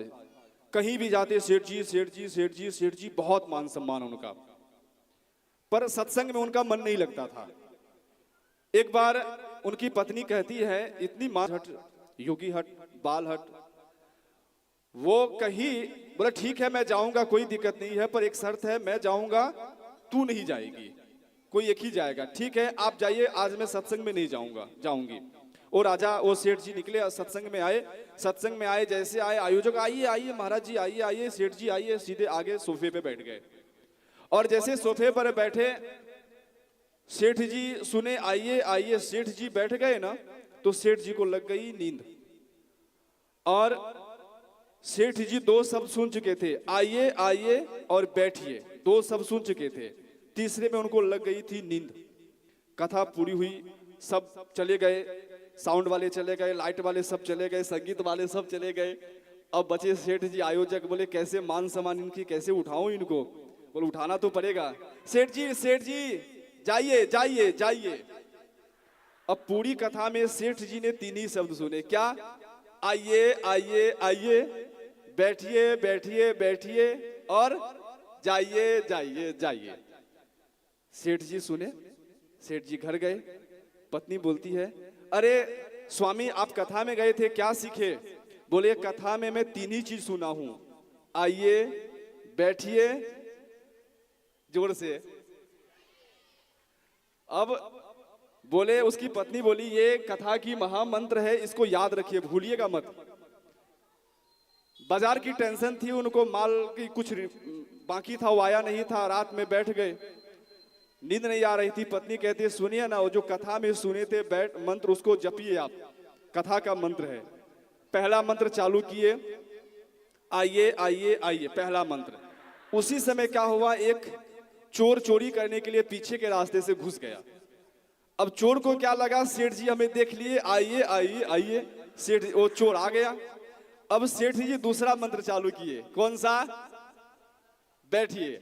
अब जैसे ही सेठ जी दूसरा मंत्र, चोर क्या किए, बैठ गए। और तीसरा मंत्र फिर चालू किए, जाइए जाइए। चोर ने क्या विचार किया, जो लगता है सेठ जी देख लिए, बुला लिए, बैठा दिए, पहचान गए। अब लगता है रात का समय है, सेठ जी जड़ गए, क्योंकि चोरों की बड़ी गैंग होती है, जाइए। अब सेठ जी, वो चोर जाने लगा, लेकिन बोला नहीं अब नहीं जाऊंगा। वो चोर सेठ जी के चरणों में, सेठ जी माफ कीजिए, मैं आपके घर में चोरी करने नहीं आया था, आपने मुझे देख लिए, अब मैं किसी से नहीं कहूंगा। बोले फिर? बोले सेठ जी मैं क्षमा चाहता हूं, देखिए आज मैंने जो चोरी किया है उसका आधा हिस्सा आपको दे रहा हूं, लेकिन ये भी वादा करता हूं जो आज से जीवन भर जो भी चोरी करूंगा वो आधा धन आपको दे करके जाऊंगा, ये किसी पुलिस से आप मत कहना।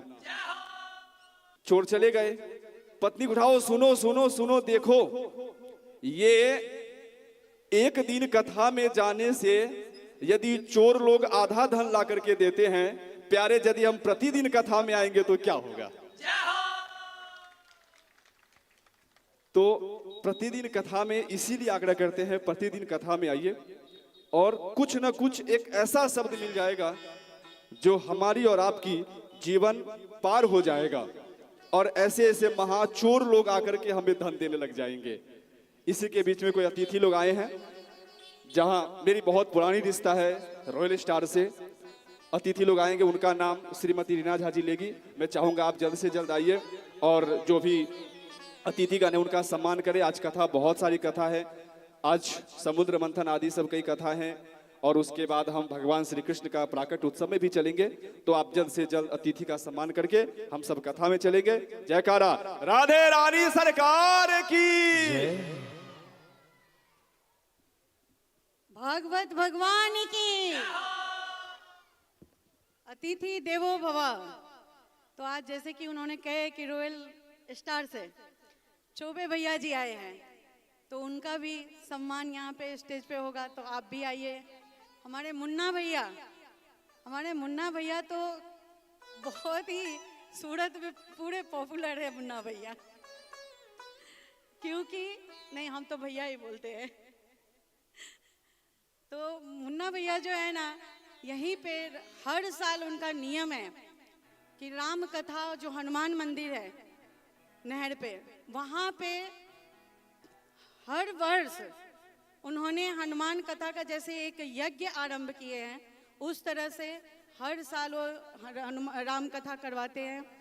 तो आप लोग भी सब उसमें शामिल हुए होंगे, अवश्य हुए होंगे, क्योंकि हर जगह से वहाँ पे सब जाते हैं और ऐसे बहुत धार्मिक कार्यक्रम हैं, उसमें भी वो शामिल होते हैं। तो हम मुन्ना भैया को आग्रह करते हैं कि कृपा करके यहाँ पे स्टेज पे पधारे। मुन्ना भैया, चौबे भैया, आप भी आइए। आप दोनों के लिए जोरदार तालियों से स्वागत करेंगे। हमारे देवी जी से आशीर्वाद ग्रहण करें।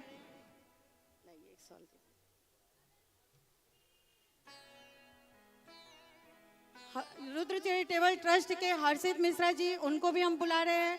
आदित्य भाई को भी बुला रहे हैं। दोनों जल्द से जल्द स्टेज पे आ जाइए।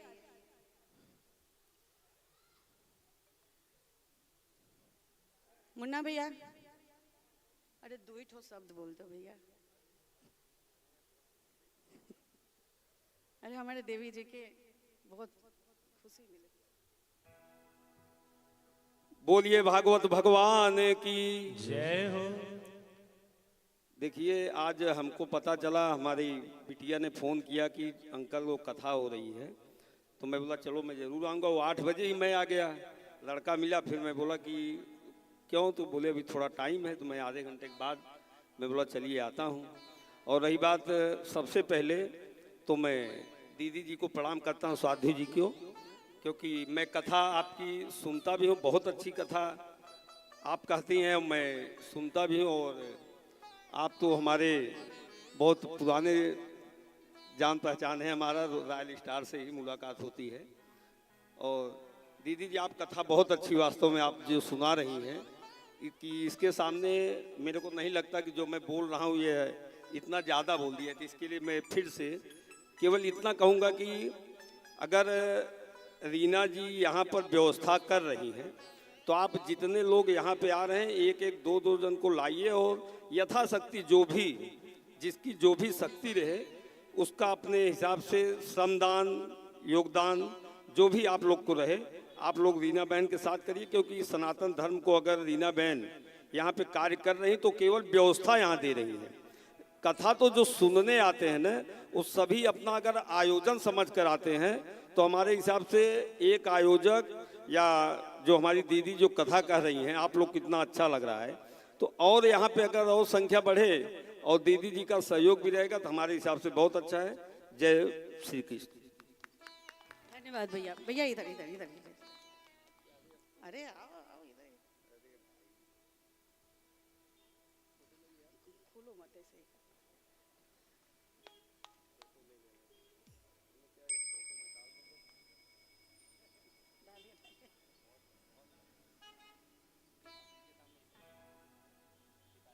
जोरदार तालियों के साथ इनका स्वागत करिए आप लोग।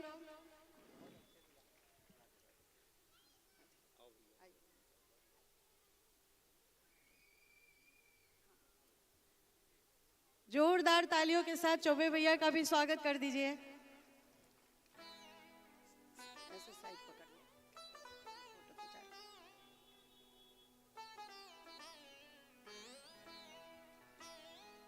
धन्यवाद भैया, धन्यवाद।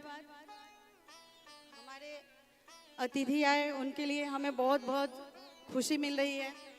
कुछ थोड़ी समय विराम कथा की होती है, लेकिन फिर से हम कथा के ऊपर आएंगे। उनसे पहले कुछ नाम हम आप लोग के सामने बोलेंगे, तो कृपा करके जल्द से जल्द स्टेज पे आके देवी जी से आशीर्वाद लीजिए। नीतू मोदी जी 501, राजदेव किराना स्टोर, राजदेव गुप्ता जी किराना स्टोर 501, वो भी जरा यहाँ पे आके देवी जी से आशीर्वाद ग्रहण करें। नीतू जी आप भी आइए, देवी जी से आशीर्वाद ग्रहण। एक कथावाचिका से आशीर्वाद ग्रहण करना बहुत बड़ी पुण्य की बात होती है, और ये जो पुण्य का अवसर मिला है इसे चूकना नहीं चाहिए। जल्द से जल्द आप लोग पधारिए, ताकि जितना जल्दी आप लोग आएंगे उतना जल्दी कथा फिर से वापस शुरू करेंगे। संजय गुप्ता, अर्जुन गुप्ता, इन्होंने 20 किलो आटा देके सहयोग किए हैं, तो उनके लिए भी जोरदार तालियां होनी चाहिए। हमारी नीतू दीदी के लिए भी जोरदार तालियां होनी चाहिए।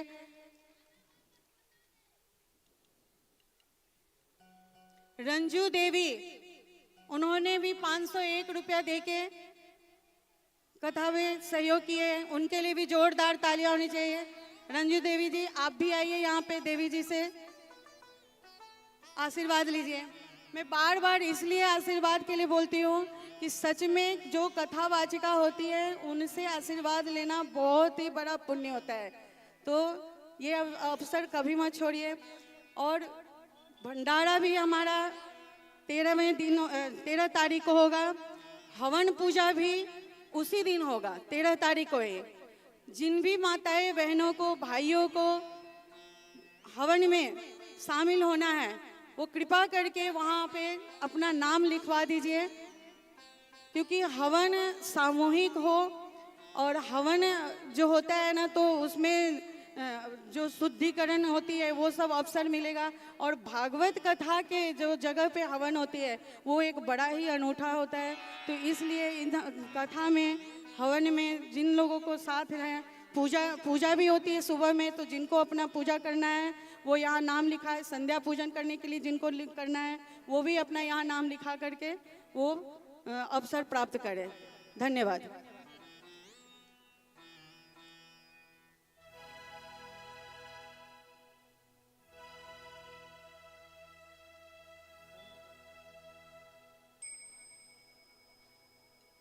प्रेम से बोली राधा रानी सरकार की जय। आइए, कथा में ये सब भी होना जरूरी रहता है बीच बीच में।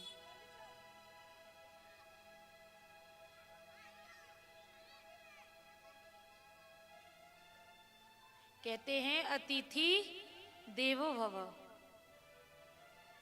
भगवान को 2 मिनट शांत कर सकते हैं, लेकिन अतिथि जब आ जाए तो पहले उनका सम्मान किया जाए। मैं भैया से आग्रह करूंगी कि 2 लाइन का भजन लीजिए, तब तक मैं सम्मान कर लूं। एक ही है।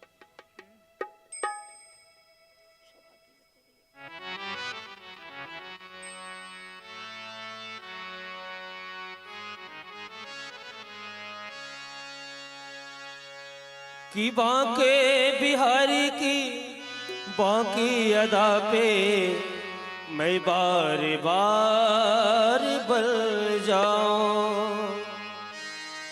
जन्म जन्म वृंदावन राजा तेरे चरणों की रज में पाऊं। और कहना क्या है भाव के साथ? मेरे बांके बिहारी अनमोल रसिया, मेरे बांके बिहारी अनमोल रसिया। मेरे बाके बिहारी अनमोल रसिया, मेरे बाके बिहारी अनमोल रसिया, मेरे बाके बिहारी अनमोल रसिया, मेरे कुंज बिहारी अनमोल रसिया, मेरे बाके बिहारी अनमोल रसिया, मेरे कुंज बिहारी अनमोल रसिया। ओ रंग रसिया रंग रसिया रंग रसिया, ओ रंग रसिया रंग रसिया रंग रसिया, मेरे बाके बिहारी अनमोल रसिया, मेरे कुंज बिहारी अनमोल रसिया, मेरे बाके बिहारी अनमोल रसिया, मेरे कुंज बिहारी अनमोल रसिया। झूमते हुए ऐसे नहीं, हाथ नीचे करके नहीं, हाथ ऊपर करके कि प्रभु इस भवसागर से निकालो हमें।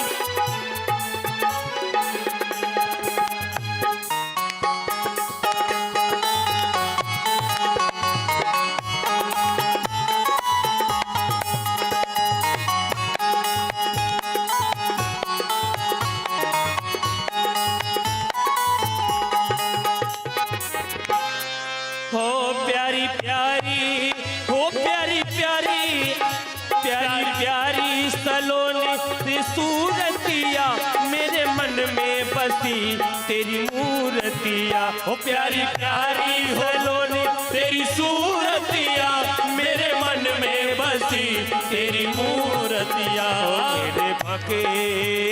मेरे बाके बिहारी अनमोल रसिया, मेरे कुंज बिहारी अनमोल रसिया, मेरे बाके बिहारी अनमोल रसिया, मेरे कुंज बिहारी अनमोल रसिया। ये तू है मेरा तू है मेरा तू है मेरा, तू है मेरा तू है मेरा तू है मेरा, तू है मेरा मैं तेरी मनमोल रसिया, मेरे बाके बिहारी अनमोल रसिया, मेरे बाके बिहारी अनमोल रसिया, मेरे कुंज बिहारी अनमोल रसिया।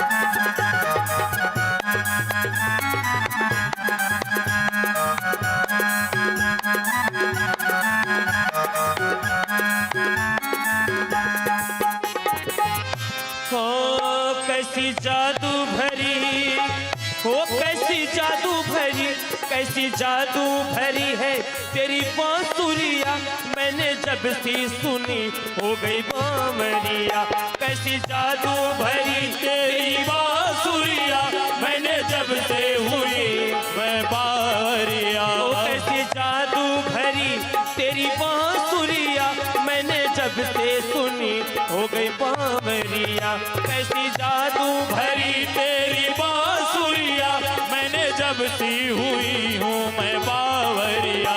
मेरे मन में हो मेरे मन में हो मेरे मन में बसे नट नागरिया, मेरे बाके बिहारी अनमोल रसिया, मेरे मन में बसी है तेरी मूर्तिया, मेरे बाके बिहारी अनमोल रसिया।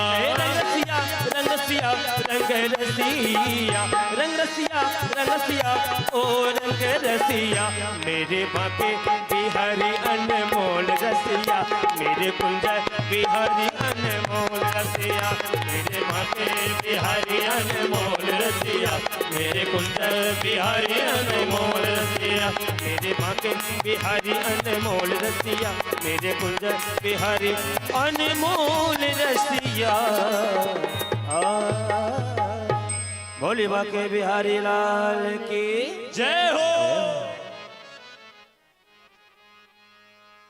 हमें लगता है कि आप लोगों को नाचने में शर्म आती है, शर्म आती है ना। और अभी ब्याह आ जाए भैया की और बहना की, तब तो लो ना। सबसे गंदी गानी भोजपुरी होती है, उस पे तो ऐसे ठुमके लगाते हैं कि मेरा माइंड खिसक जाता है फिर गुस्सा से। कि तहाँ तो शर्म करनी चाहिए हमारी मैयाओं को, तो तहाँ तो लाज शर्म बेच कर गिरवी रख देते हैं मैया लोग और फिर गांव में ठुमका लगाते हैं। और यहाँ अगर नाचेंगे हमारे गोविंद के सामने ना, तो फिर इस 84 लाख योनि में फिर कभी नाचना नहीं पड़ेगा घूम घूम के। लेकिन यहाँ शर्म आती है क्योंकि देवी जी देख लेंगे नाचते हुए, है ना। यहाँ देवी जी नहीं देखती। आपको लगता होगा कि देवी जी आप लोगों की तरफ देखती है, देवी जी किसी की तरफ नहीं देखती सिवाय बिहारी जी। उसी प्रकार यहाँ बैठकर बिहारी जी आपको देख रहे हैं, ना कि मैं देख रही हूँ। और अगर शर्म आ रही है तो शर्म को कुछ क्षण के लिए, जिस अंग के तरफ से शर्म आती होगी जरा उसको काट वाट देना, उधर ही छोड़ देना और बिना शर्म का यहाँ आना, ठीक है। अब जो भी भजन होगा उसमें आप लोगों को नाचना पड़ेगा, नहीं तो मैं व्यासपीठ से नीचे आ जाऊंगी और मैं नाचना चालू कर दूंगी। बस फिर तो नाचोगे ना आप लोग। और ये जो मैं कह रही हूं तब आप नाचोगे, तो ये हो गया कि हम हुलका रहे हैं और आज हुलक गए और कल से वैसे के वैसे ही। ऐसे में काम नहीं चलने वाला। मीरा क्यों नाचती थी? क्योंकि मन से भाव उठता था, मन से भाव उठता था अपने, उसे ये नहीं पता चले कि वो कहाँ है और क्या कर रही है, और तभी वो नाचती थी गोविंद के लिए। और ऐसे में तो लगेगा एक बार इधर देखेंगे, ठुमका लगाएंगे, देख रही है देवी जी, अब बस हो गई। ऐसे नहीं करना है। राधे राधे आवाज डाउन हो गई है। राधे अब आई आवाज। जैसे ही ध्रुव जी महाराज को कपोल सटाया, उन्हें चारों वेद और 6 उपनिषद का ज्ञान हो गया। उन्होंने भगवान की सुंदर सी वंदना की और भगवान ने जब प्रश्न किया कि पुत्र इतना बड़ा घोर तपस्या क्यों, कहा कि मुझे पिता के गोद में बैठना है। और पिता के गोद में क्या, उन्होंने कहा कि तू 36,000 वर्ष तक राज कर, और तूने इतनी अल्प आयु में इतनी कठोर तपस्या की है, तो मैं तेरे लिए एक ध्रुव लोक तैयार करूंगा, और जिस दिन तुम्हारी इच्छा हुई उस दिन विमान आवेगी और तुझे ध्रुव लोक लेके जाएंगे। आज भी वो ध्रुव लोक है। कहाँ है? कहाँ है? आकाश में ध्रुव तारा बन के वो ध्रुव लोक है जो ध्रुव जी महाराज के लिए स्वयं नारायण ने बनवाया था। 36,000 वर्ष तक उन्होंने राज्य किया। इसके बाद अपने पिता, अपने पुत्रों को वो राज्य सौंपकर ध्रुव लोक चले गए। भागवत जी में बताया गया है कि ध्रुव जी महाराज भ्रमी और इला नामक 2 कन्याओं से विवाह किया और उन्होंने अपने राज्य को 36,000 वर्ष तक चलाया। एक दिन ध्रुव जी की छोटे भाई, वही जो माता सुरुचि के पुत्र थे, वो उसका नाम था उत्तम। उत्तम एक दिन यक्षों से झगड़ाओं में लड़ाई कर बैठा और लड़ाइयों में उसका मृत्यु हो गया। इसमें ध्रुव जी महाराज क्रोध में आकर के कम से कम लाखों करोड़ों यक्षों को मार दिया। उसी समय मनु जी आते हैं और रोका, कहा पुत्र तुम्हारे भाई को एक यक्ष ने मारा और तूने कितने यक्ष को मार दिया। और बची माता सुरुचि एक दिन अपने पुत्र को ढूंढने जाती है और दावाग्नि बोलते हैं, जो वृक्ष से वृक्ष टकरा कर जंगलों में आग लग जाती है। उस अग्नि में जलकर माता सुरुचि मर जाती हैं। अब बच जाती है माता सुनीति। उन्होंने अपने पुत्रों को राज्य सौंप, इसके बाद ध्रुव लोक से विमान आई, अपनी माता को बिठा करके वो ध्रुव लोक लेके गए।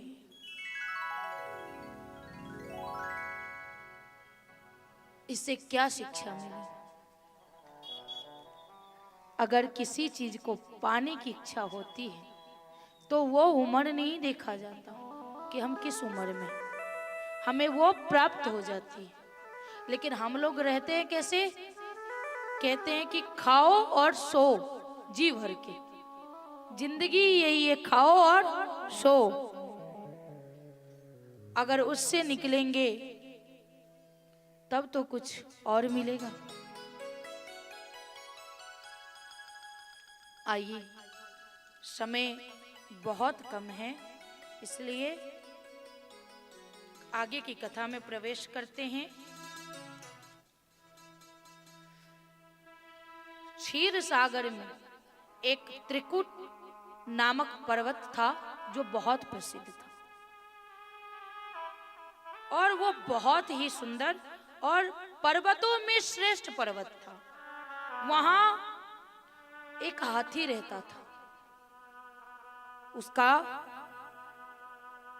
नाम गजेंद्र था। अपने 100 परिवारों के साथ रहता था, और वो हाथी इतना बलशाली था कि कहते हैं कि सिंह से बाकी का जीव जंतु डरते हैं। लेकिन जब हाथी अपने परिवार के साथ निकलता था तो सिंह अपने गुफा में घुस जाता था, इतने बलशाली था। इस बात की अहंकार थी उसे कि हमें कोई हरा नहीं सकता, हमें कोई दबोच नहीं सकता, हम बहुत बड़े बलशाली हैं, हमारे साथ हमारा पूरा परिवार साथ है। जो अहंकार हम लोगों के मन में भी है। उस पर्वत में घोर जंगलों में अपने परिवार के साथ हंसी खुशी रहता था। एक दिन वो हाथी इसी अभिमान में निकला कि मैं अपने परिवार के साथ हूं तो मेरा कभी कोई कुछ नहीं बिगाड़ सकता।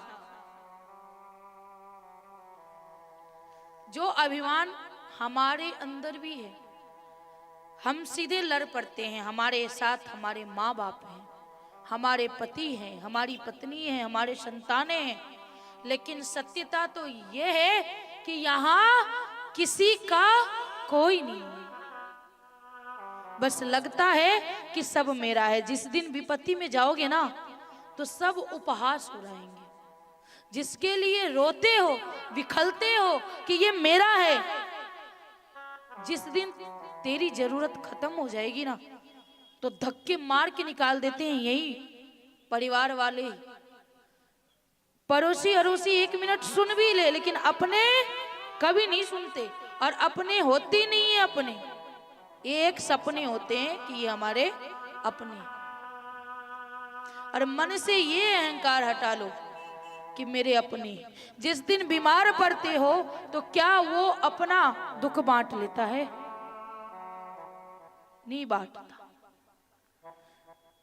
किसी कारणवश अगर जेल में जाना पड़े तो क्या परिवार वाले जेल में जाते?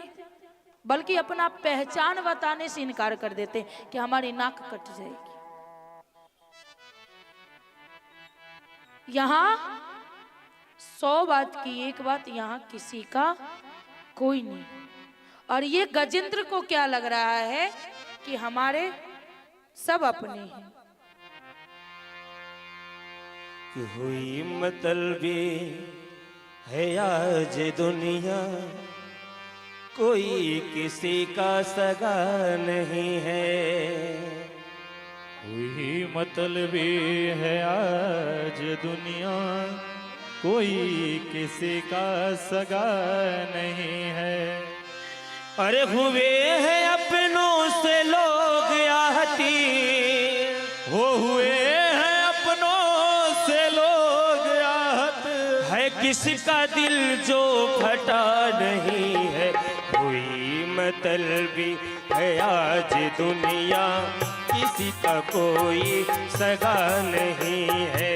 हुई मतलबी है आज दुनिया, किसी का कोई सगा नहीं है। हुई मतलबी है आज दुनिया, किसी का कोई सगा नहीं है। कोई मतलबी है आज दुनिया, किसी का कोई सगा नहीं है। हुए हैं अपनों से लोग याद, हुए हैं अपनों से लोग याद, है किसी का दिल जो फटा नहीं है। कोई मतलबी है आज दुनिया, किसी का कोई सगा नहीं है। कोई मतलबी है आज दुनिया, किसी का कोई सगा नहीं है।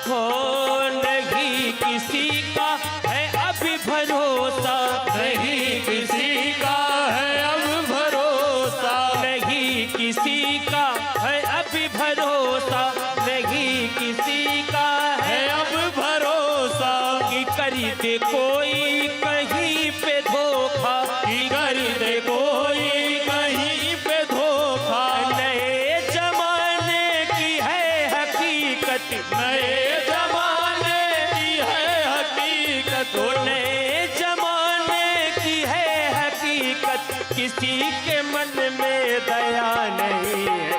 कोई मतलबी है आज दुनिया, किसी का कोई सगा नहीं है। कोई मतलबी है आज दुनिया, किसी का कोई सगा नहीं है। कोई मतलबी है आज दुनिया, किसी का कोई सगा नहीं है। कोई मतलबी है आज दुनिया, किसी का कोई सगा नहीं है।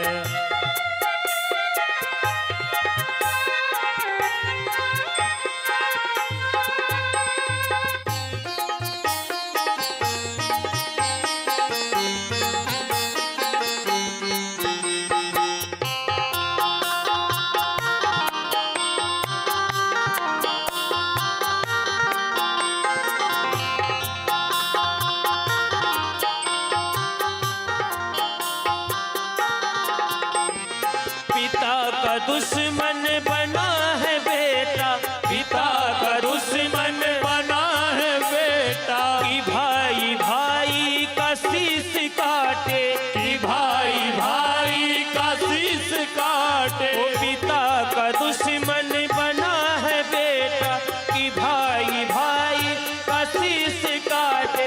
करा दे पत्नी पति की हत्या, करा दे पत्नी पति की हत्या, करा दे पत्नी पति की हत्या। ये काम कोई नया नहीं है। कोई मतलबी है आज दुनिया, किसी का कोई सगा नहीं है। कोई मतलबी है आज दुनिया, किसी का कोई सगा नहीं है। हुए हैं अपनों से लोग याद, हुए हैं अपनों से लोग याद, हुए हैं अपनों से लोग याद, है किसी का दिल जो फटा नहीं है। कोई मतलबी है आज दुनिया, किसी का कोई सगा नहीं है। कोई मतलबी है आज दुनिया, किसी का कोई सगा नहीं है। कोई मतलबी है आज दुनिया, किसी का कोई सगा नहीं है। कोई मतलबी है आज दुनिया, किसी का कोई सगा नहीं है। बोले बाके बिहारी लाल की जय हो। तो यहाँ किसी का कोई नहीं है। अपनी पत्नियों और बच्चों के साथ हाथी प्रवेश करता है सरोवर में और खूब झूम झूम के मस्ती कर रहा है। सूंड में पानी भर के अपने बच्चों पे फेंक रहा है, अपनी पत्नियों पे फेंक रहा है। और थोड़ा सा एहसास हुआ कि पैर किसी ने पकड़ा। फिर मन में अहंकार आया, मुझे कौन पकड़ेगा, मैं तो इतना बड़ा बलशाली, इतने बड़े परिवार है हमारे, कोई नहीं पकड़ सकता। जब धीरे धीरे वो ग्राह अपनी ओर खींचने लगता है, तब इसे लगता है कि मेरे से भी कोई बड़ा बलशाली है जो आज मुझे दबोचा है। पहले तो बहुत कोशिश करता है अपने आप को छुड़वाने, बाद में सारे परिवार वाले ऊपर चले जाते हैं, ऊपर मतलब ऊंचे स्थान पे, और सूंड पकड़ा, पूंछ पकड़ा और लंबी से खींच रहे हैं। लेकिन तो भी ग्राह इस प्रकार दबोचा है कि वो निकल नहीं पा रहा है। अब 5 से 6 दिन बीत गई, गजेंद्र बाहर नहीं निकल पाया। अंत में पत्नियां कहती है गजेंद्र से कि देखो, केवल तुम्हारे लिए हम अपने बच्चों को और अपने आप को भूखे नहीं रख सकते और अपने आप को इस खाई में धकेल नहीं सकते, इसलिए तुम अब अकेले रहो, हम लोग चले। तब अहंकार टूटता है उसका कि यहाँ कोई नहीं है अपना। जिस पत्नी पे अहंकार किया कि ये मेरा है, मैं अभी की बात बताऊं कि जिस पे हम भरोसा करते हैं, जिस दिन पति मर जाता है या कोई मरता है पुरुष, तो उसके घर वाले 12 दिन तक याद करते हैं, जब तक काम होना बाकी है। बाल उतरवाया, फिर जिस दिन ब्राह्मण भोजन करवाते हैं तो गांव वाले को जवाड़ी करवाते हैं खुशी में, और चेहरे पे लगता ही नहीं कि इनके घर में कोई किसी का देहांत हुआ। बेचारी पत्नी जो रहती है किसी कोने में बैठकर थोड़ा याद करती है, लेकिन जैसे ही साल भर बीतता है, अब तो साल का भी इंतजार नहीं करती नवयुवती, ब्याह दूसरा कर लेती। पहले का था कि विधवा विवाह नहीं होता था तो इंतजार करती थी, लेकिन अब तो साल पूरा नहीं हुआ वो दूसरा विवाह कर लेती। सेम पुरुष का भी ऐसा ही होता है, पत्नी मर गई, बस 2-4 दिन की झमेला है, बात खत्म, किसी को याद नहीं करता। याद कब करता है? जिस दिन बरसी होती है उस दिन कि ब्राह्मण भोजन करवाना है, और कभी याद भी किया तो उसके कार्यों को याद करते, ना कि उसे याद करते। तो ये कभी मन में लालसा नहीं होनी चाहिए कि हमारे वाले हमारे साथ हैं, हमारे परिवार वाले हमारे साथ हैं। जिस दिन, इस पे छोटी सी कहानी याद आई मुझे। जब मैं छोटी थी तो कथा सुनने जाती थी माँ के साथ, ये बात सच्ची है। हमारे गांव में 4 भागवत कथा, मानो कि 2 देवी भागवत और 2 भागवत होती है हमेशा, जब मैंने जन्म भी नहीं लिया था तब से। और तब जब मैं थोड़ी बड़ी हुई तो अपनी माँ के साथ में जाती थी, तो महाराज जी जो कथा सुनाने आते थे तो ये सुनाते थे कि एक दिन ऐसा हुआ कि महाराज जी से मिलने गए और महाराज जी को कहा कि महाराज जी, मेरी पत्नी और मेरी माँ बहुत प्रेम करती है। कहा अच्छा? कहा बिल्कुल, भरोसा बहुत है कि मेरी माँ और मेरी पत्नी बहुत प्यार करती है। कहा परीक्षा लिया जाए? तो बिल्कुल परीक्षा लेने के लिए कहा। दूसरी दिन वो अपने आप को मृत घोषित कर दिया, मतलब सांस वास बंद कर ली, क्योंकि महाराज जी आए अभी कथा करने, किसी का कुछ होगा तो आप लोग पकड़ के लेके जाओगे कि देवी जी ऐसे हो गए। महाराज जी को सारी बात पता ही है कि ये ढंग करके रखा है। तुरंत महाराज जी को बुलाया गया कि मर गया, इसको क्या करे, क्या उपाय करे, सांस नहीं चल रही, नली नहीं चल रही है, क्या करे। कहा इसका एक ही उपाय है कि इसके बदले किसी को मरना पड़ेगा, तो तब ये जीवित हो जाएगा। तो बहू कहती है कि सासू माँ चली जाएगी तो ठीक रहेगा, अभी अभी हमारी शादी हुई।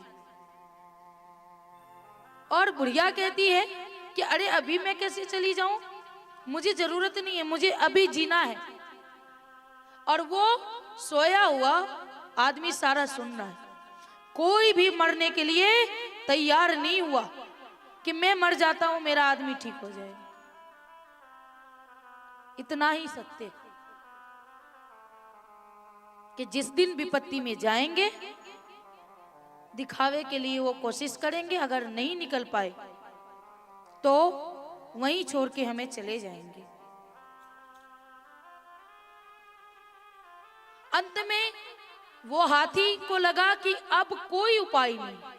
तब दूर एक कमल का पुष्प देखा, उसने सूंड से उठाया और सूंड से उठा करके, ऐसा नहीं कि उसने नारायण को बुलाया, उसने किसी देवता को भी नहीं बुलाया, बस प्रभु रक्षा करो। अब इसे में असमंजस में कि कौन रक्षा करे। फिर नारायण आते हैं और उस गजेंद्र को मुक्ति दिलाते हैं। ग्राह को अपनी सुदर्शन से मोक्षित कराते हैं और उस गजेंद्र को मुक्ति दिलाते हैं। तब वो हाथी कहता है कि प्रभु, मैंने ऐसा कौन सा काम किया, मैंने तो आज तक आपको ध्यान नहीं किया, आपको जाना नहीं, अपने परिवार वाले पे अहंकार किया। तो इतने दिनों में कौन सी ऐसी अदा याद आ गई, कौन सी अदा मेरी पसंद आ गई कि इतना पापी होते हुए भी आपने मुझे स्वीकार किया। आइए हम सब भी कहते हैं कि प्रभु कौन सा काम किया, आपका तो पता नहीं, लेकिन मुझे लगता है कि मैंने कौन सा काम किया कि उस नाली से निकाल करके इस व्यासपीठ में बिठा दिया। कि ऐसा क्या काम किया हमने तेरा, जो मेरा हाथ तूने थाम लिया। ऐसा क्या काम किया हमने तेरा, जो मेरा हाथ तूने थाम लिया। वैसा क्या काम किया हमने तेरा, जो मेरा हाथ तूने थाम लिया। ऐसा क्या काम किया हमने तेरा, जो मेरा हाथ तूने थाम लिया। हो मेरी जिंदगी ही बदल दी तुमने, ओ मेरी जिंदगी ही बदल दी तूने। क्या जरा सा मैंने तेरा नाम लिया। ऐसा क्या काम किया हमने तेरा, जो मेरा हाथ तूने थाम लिया।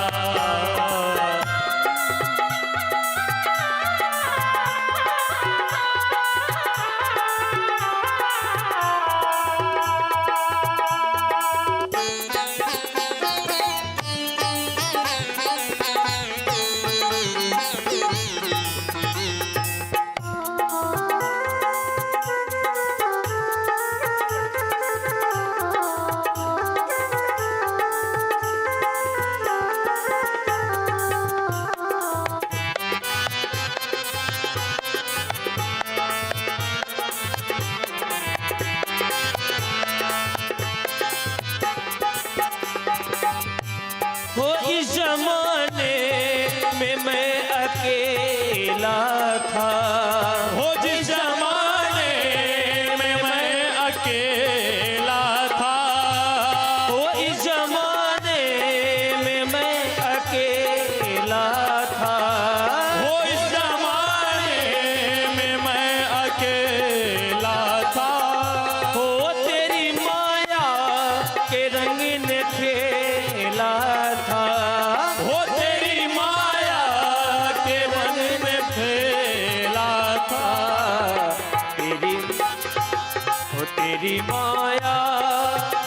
सताए उसको, तेरी माया न सताए उसको, जिसने अपना तुझको मान लिया। जिसने क्या काम किया हमने तेरा, जो मेरा हाथ तूने थाम लिया।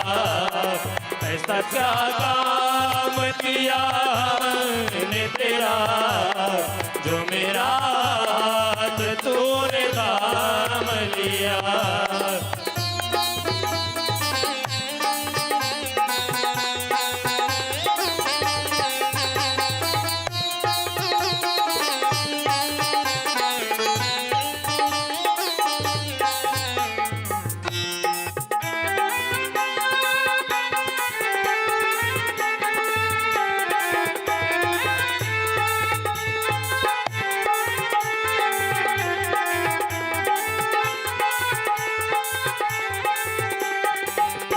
हो दिन दुखियों का तू सहारा है, वो दिन दुखियों का तू सहारा है।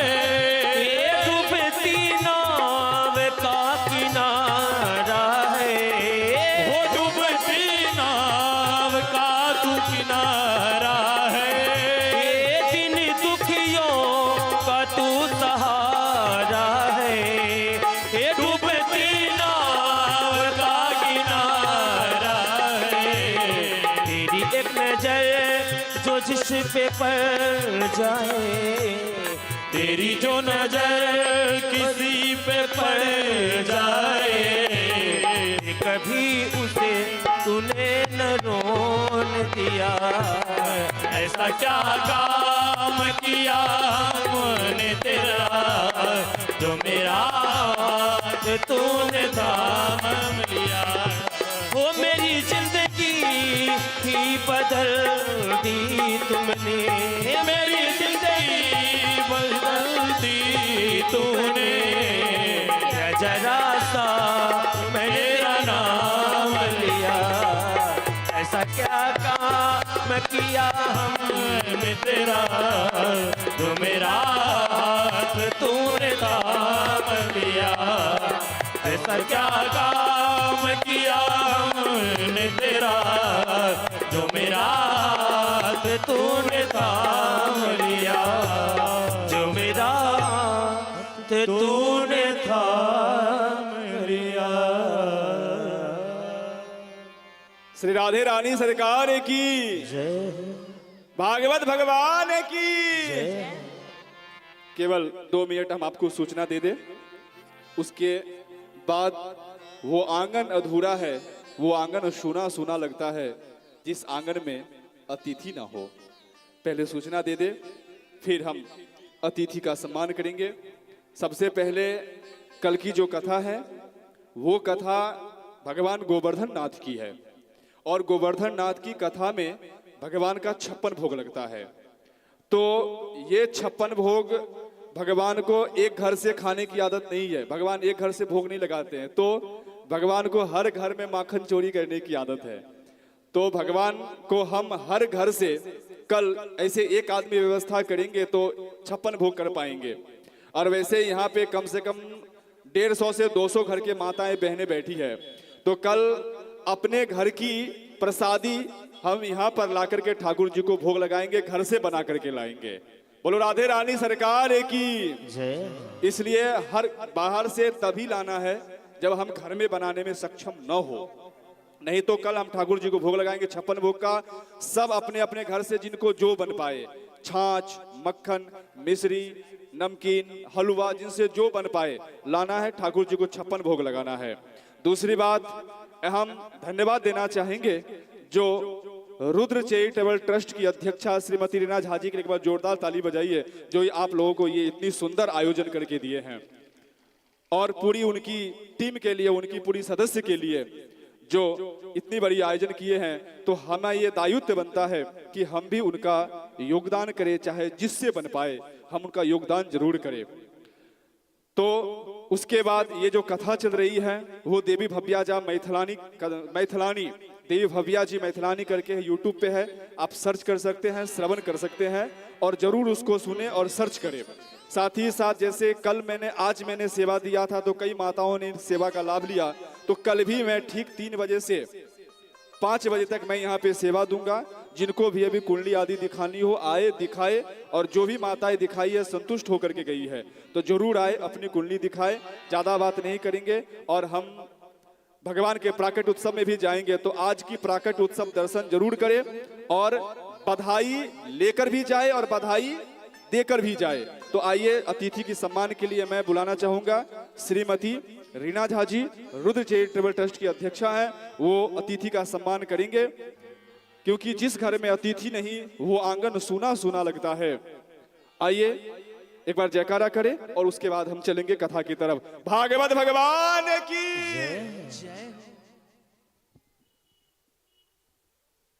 राधे राधे, बाके बिहारी लाल की।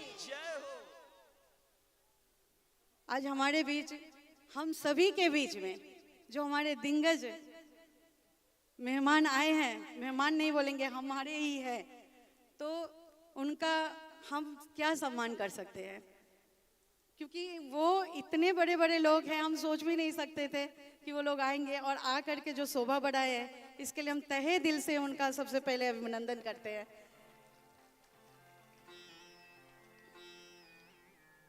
विनय भैया, आप भी मंच पे पधारिए। पवन पांडे जी, आप भी कृपा करके मंच पे पधारिए। अरुण पांडे जी, आप भी कृपा करके मंच पे पधारिए। इन सबको स्वागत करने के लिए आदित्य भाई, हर्षित मिश्रा जी,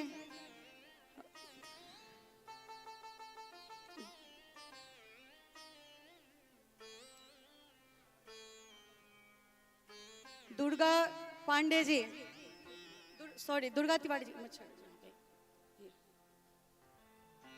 दुर्गा तिवारी जी, आप भी मंच पे पधारिए।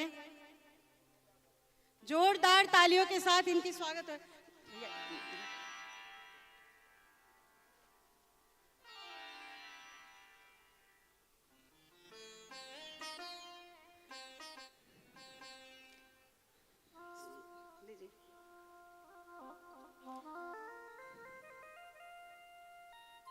जोरदार तालियों के साथ हमारे विनय भाई के लिए एक बार स्वागत कीजिए।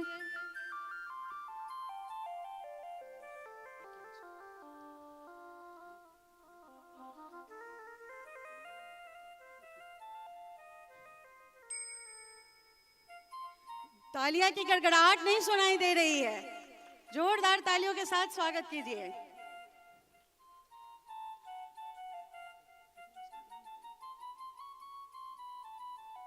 पांडे जी, आप भी आ जाइए।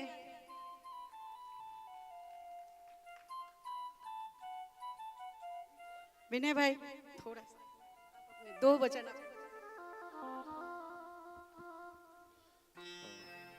माता जी के चरणों में वंदन करता हूँ। और यहाँ पे भागवत कथा जब चल रही हो तो बीच में कुछ बोलने का औचित्य तो बिल्कुल भी नहीं बनता है, लेकिन एक सूचना माता जी मैं आपकी अगर आज्ञा हो तो दे दूँ कि हम सब के बीच में पवन पांडे भैया उपस्थित हैं। पवन पांडे भैया की शादी की 25वीं अभी सालगिरह है माता जी। तो पवन भैया ने अपनी पत्नी जी को कहा कि मैं तुम्हें कहीं विदेश घुमाने ले जाना चाहता हूँ, तो बोलो कहाँ चलोगी। तो उन्होंने कहा कि अगर आपको विदेश घुमाने ले जाना है तो मुझे एक राम कथा सुनवा दो, मैं समझ लूंगी आपने मुझे पूरा विश्व घुमा दिया। तो उसी उपलक्ष्य में अभी दिनेश भैया की 27 फरवरी से लेके 7 मार्च तक श्री राम कथा यहीं गुड़ादरा आसपास मंदिर में राजन जी महाराज के मुखारबिंद से होने वाली है।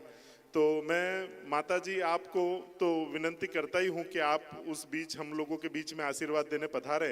और मैं यहाँ बैठे सभी को विनंती करता हूँ कि उस आसपास गुड़ादरा मंदिर में होने वाली कथा का आप सब भी रसपान करें। और रीना झा जी आपको सलाम करते हैं। मैं जब आ रहा था तो मुन्ना भैया ने एक बात कही, मुन्ना तिवारी भैया ने कहा कि सलाम है हमारी माता को, बहनों को, रीना झा जी को, कि जो इस प्रकार से हिम्मत करके आयोजन कराती है। और मैं सबको कहूंगा कि एक बार जोरदार ताली हमारी रीना जी के लिए, और भगवान उनको खूब शक्ति दे। और माता जी धन्यवाद, आपने मुझे बोलने का मौका दिया, उसके लिए धन्यवाद। बहुत बहुत धन्यवाद। आदित्य लेस के ऑनर उनके पिताजी और उनके मिसेज दोनों आए हैं, हम उनका भी स्वागत करते हैं मंच पे। सूरत लेस के प्रेसिडेंट भी हैं, सूरत लेस एसोसिएशन के प्रेसिडेंट भी है, तो उनका जोरदार तालियों के साथ स्वागत किया जाए। बहुत भाग्य से अतिथि आते हैं आंगन में, और जब वो आते हैं तो आंगन में ही खुशहाली लगती है, तो इसलिए सब जोरदार से तालियों के साथ इनका स्वागत करिए। आदित्य।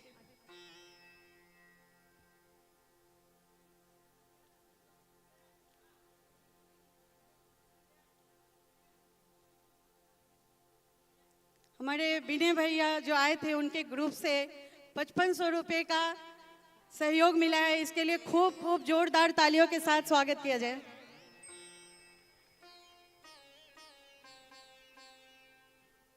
बोलते हैं ना कि पिता अगर अच्छी राह दिखाए तो पुत्र जरूर अच्छे बनते हैं, और वो साक्षात हमें देखने को मिलता है। इनके पिता पुत्र की जो जोड़ी है वो ऐसे मतलब बहुत ही अच्छा जोड़ी है, आज तक उन्होंने बहुत मानते हैं, इसलिए मुझे बहुत अच्छा लग रहा है इन जोड़ों की। पिता सही राह दिखाए तो पुत्र हकीकत में सही राह पे चलते हैं, तो इसके लिए जोरदार तालियों के साथ स्वागत किया जाए इनको।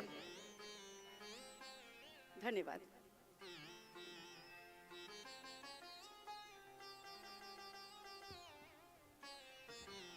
बोले भागवत भगवान की जय।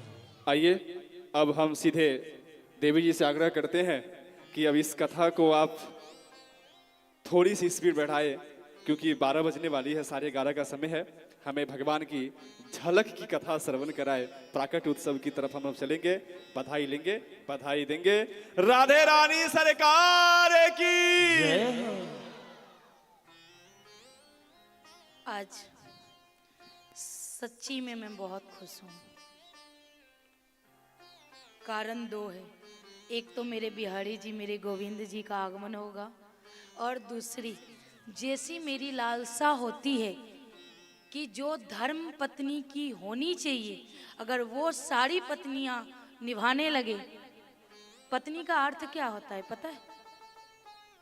हम कह तो देते हैं कि हम इनकी पत्नी हैं, पर पत्नी का अर्थ क्या होता है? कि पत्नी वो जो पतन मार्ग पे जाने से रोके, वो होती है पत्नी। आजकल की महिलाओं को, मैयाओं को अगर कह दिया जाए कि विदेश जाना है, अरे डी मार्ट जाना है, तब खुश हो जाती है, विदेश की तो बात ही छोड़ दो।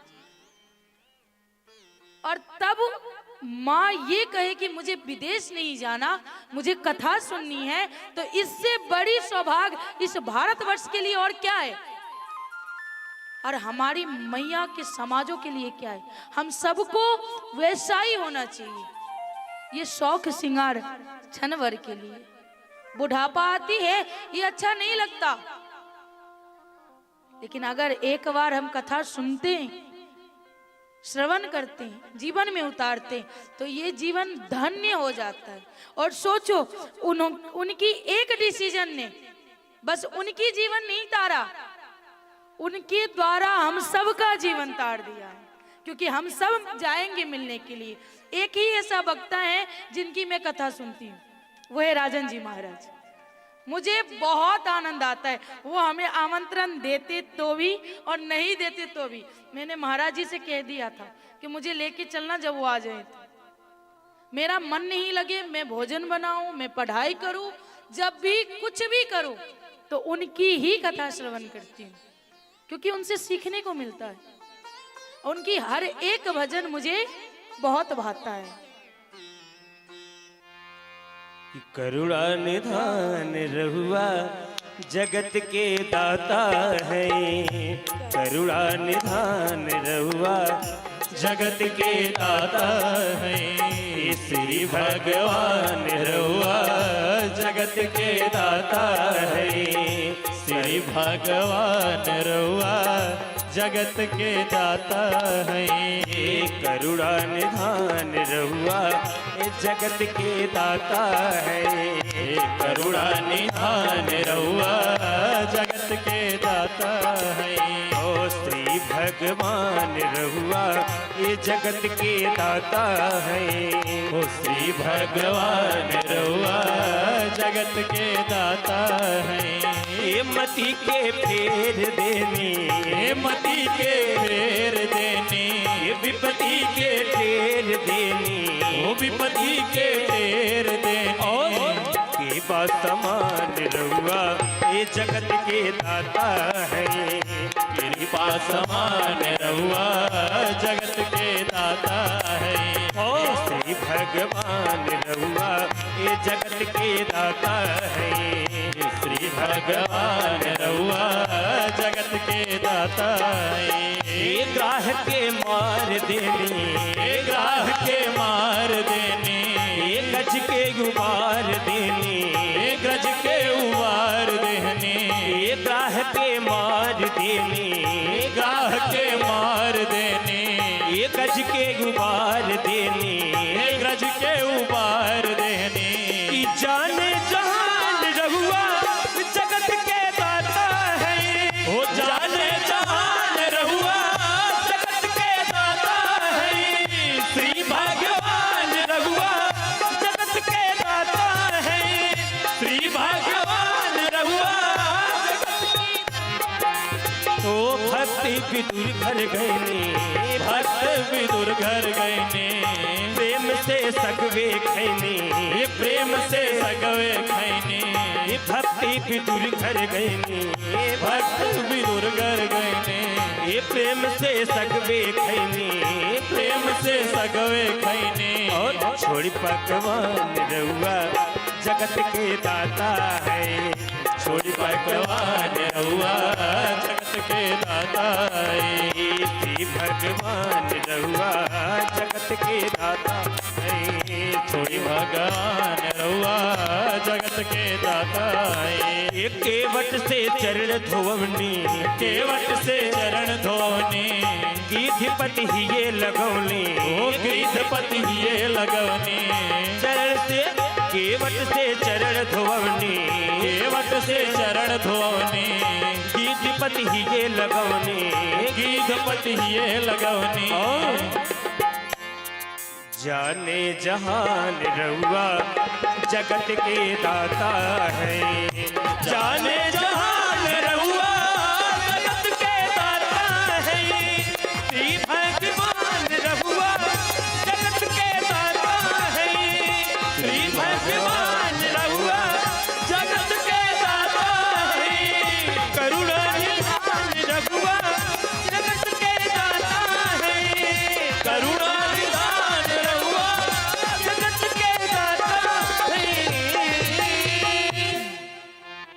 बोल बाके बिहारी लाल की जय हो। आइए, आज विलम्ब तो होनी ही है, क्योंकि इतनी आसानी से प्रभु प्रकट नहीं होते, इंतजार बहुत करवाते हैं।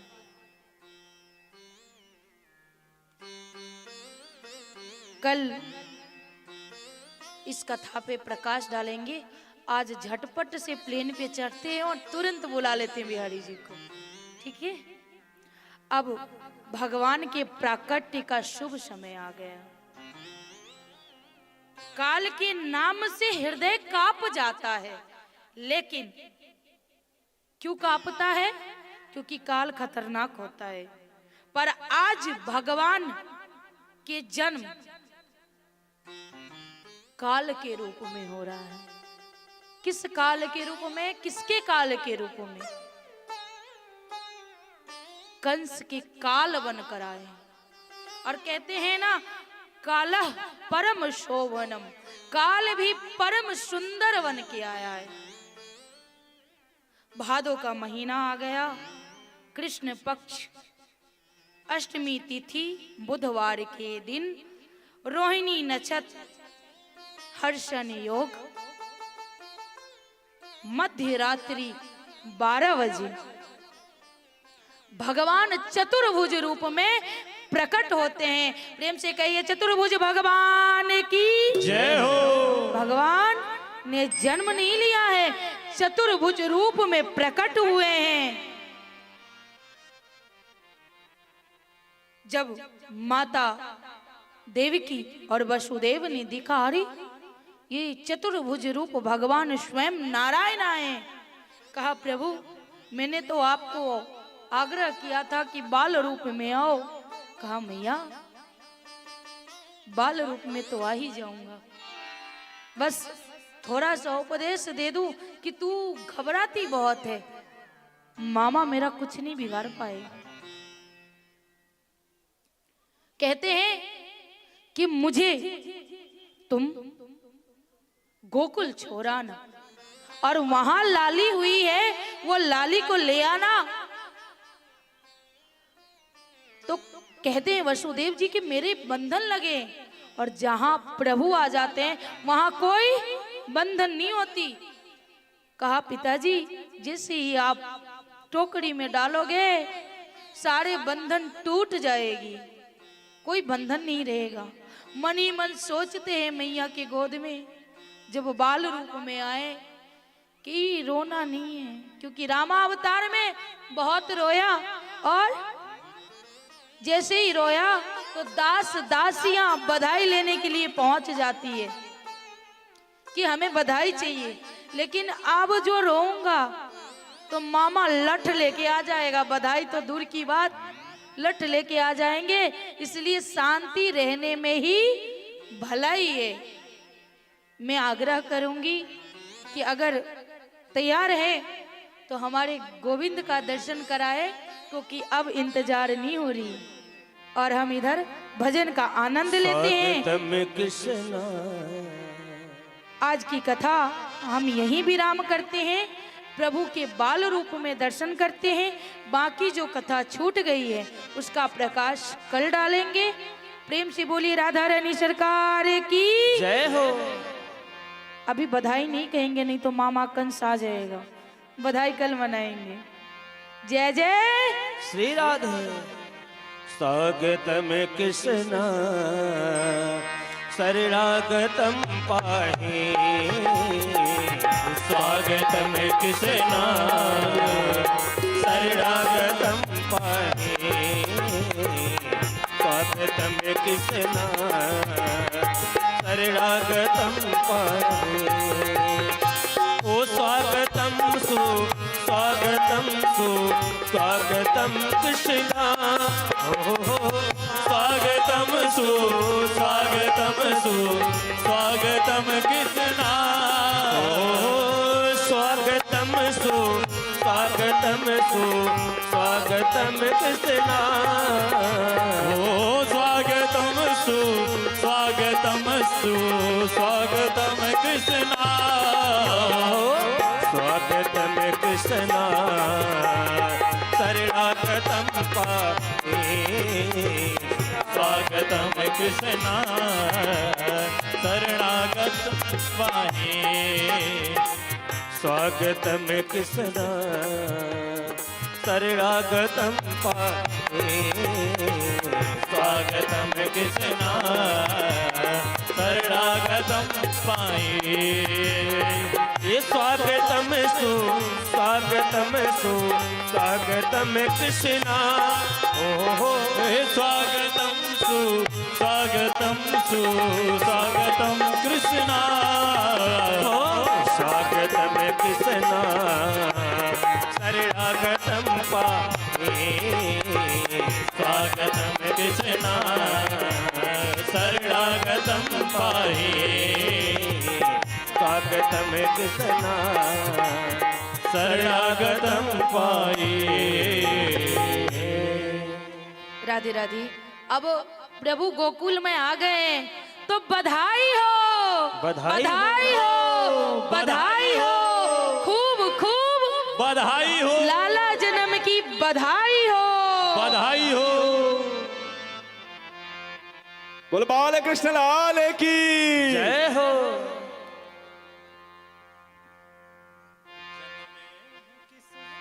बोलो बाल कृष्ण लाल की जय हो। आइए थोड़ी सी नंद घरानंद करे और बधाई, और उसके बाद प्रसाद लेकर के घर जाएंगे। अच्छा जय हो। प्रेम से बोलिए राधा रानी सरकार की जय हो। कृष्ण कन्हैया लाल की जय हो। एक छोटा सा बधाओ कि उसके बाद राजा जी खिदना है। अरे जन्मे हैं कि जन्मे हैं किसने कन्हैया गोकुल में बाजे बधैया हो। जन्मे हैं किसने कन्हैया गोकुल में बाजे बधैया हो। जन्मे हैं किसने कन्हैया गोकुल में बाजे बधैया हो। जन्मे हैं किसने कन्हैया गोकुल में बाजे बधैया हो। बाजे बधैया हो, बाजे बधैया हो बाजे बधैया हो, बाजे बधैया हो, बाजे बधैया हो, बाजे बधैया हो, बाजे बधैया हो, बाजे बधैया। देवकी के जन्मे कन्हैया गोकुल में बाजे बधैया हो।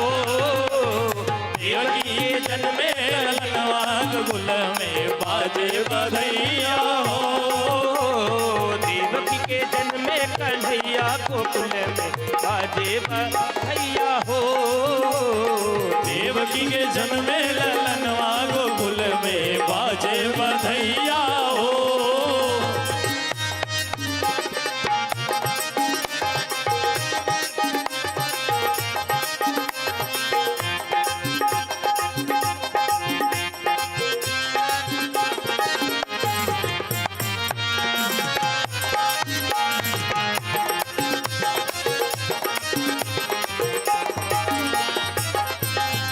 हो नंद मगन मन मोतिया लुटावे, नंद मगन मन मोतिया लुटावे। अरे रानी जसोमती झलुआ झूलावे, हो रानी जसोमती झुलुआ झूलावे।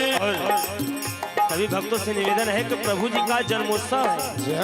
आप लोग जन्म में आए हैं, अगर इनके जन्मोत्सव में आप लोग अगर नहीं नाचे ना तो 84 लाख योनियों में आप लोगों को नाचना पड़ेगा। ये समझ लीजिए।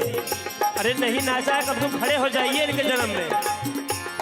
ओ नंद मगन मन मोतिया लुटावे, हो नंद मगन मन मोतिया लुटावे। रानी जसोमती झलुआ झूलावे, रानी जसोमती झुलुआ झूलावे। अरे नंद हो नंद मगन मन मोतिया लुटावे, रानी जसोमती झुलुआ झूलावे। देखो बाजे है, अरे बाजी रही सहनैया गोकुल में बाजे बधैया हो। बाजे रही सहनैया गोकुल में बाजे बधैया हो। जन्मे है किसने कन्हैया गोकुल में बाजे बधैया हो। जन्मे है किसने कन्हैया गोकुल में बाजे बधैया हो।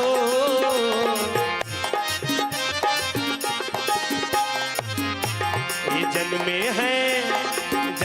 है किसने कन्हैया गोकुल में बाजे बधैया हो।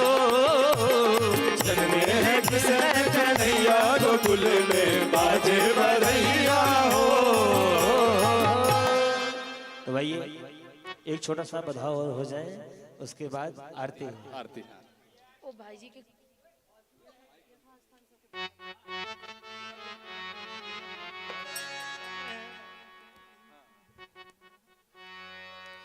अरे राजा जी खजनवा देदा, जय हो रानी जी गहनवा देदा, हो अरे बाजी नाम जीरा ऐसे, अरे बाजी नाम जीरा ऐसे, हीरा रतनवा देदा, राजा जी खजनवा देदा, हे राजा जी खजनवा देदा, रानी जी गहनवा देदा, राजा जी खजनवा देदा, रानी जी गहनवा दे, हो राजा जी खजनवा देदा, रानी जी गहनवा दे। अरे बाजी ना मजीरा ऐसे, बाजी ना मजीरा ऐसे, हीरा रतनवा देदा राजा जी का जनवा देदा, रानी जी का हनवा देदा, राजा जी का जनवा देदा, रानी जी का हनवा देदा, राजा जी का जनवा देदा, रानी जी का हनवा देदा, राजा जी खजनवा देदा, रानी जी गहनवा देदा।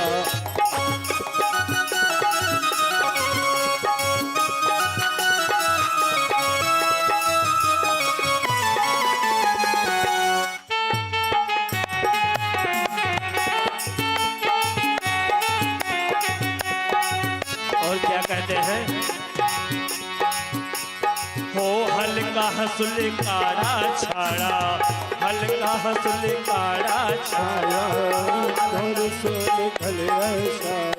अरे बाजू बंद झुमका झाड़ा, बाजू बंद झुमका छाया, अरे हल्का हंसुल काड़ा छाड़ा, हल्का हंसुल काड़ा छाया, ओ बाजू बंद झुमका झाड़ा, बाजू बंद झुमका छाया, अरे ई है हर मनवाय अपने, ई है हर मनवाय अपने, कान के रनवा देदा, राजा जी खजनवा देदा, रानी जी गहनवा देदा, राजा जी खजनवा देदा, रानी जी गहनवा देदा। अरे बाजना मजीरा ऐसे, बाजना मजीरा ऐसे, हीरा रतनवा देदा, राजा जी गहनवा देदा, रानी जी गहनवा देदा, राजा जी खजनवा देदा, रानी जी गहनवा देदा।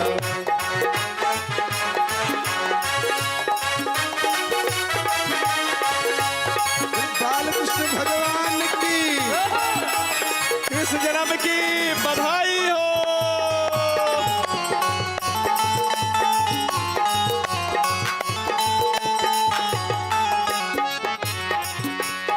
अरे पाव पय जनिया देदा, कमर कर धनिया देदा, पाँव पैर जनिया देदा, कमर कर धनिया देदा, अरे पाव पय जनिया देदा, कमर कर धनिया देदा, पाँव पैर जनिया देदा, कमर कर धनिया देदा।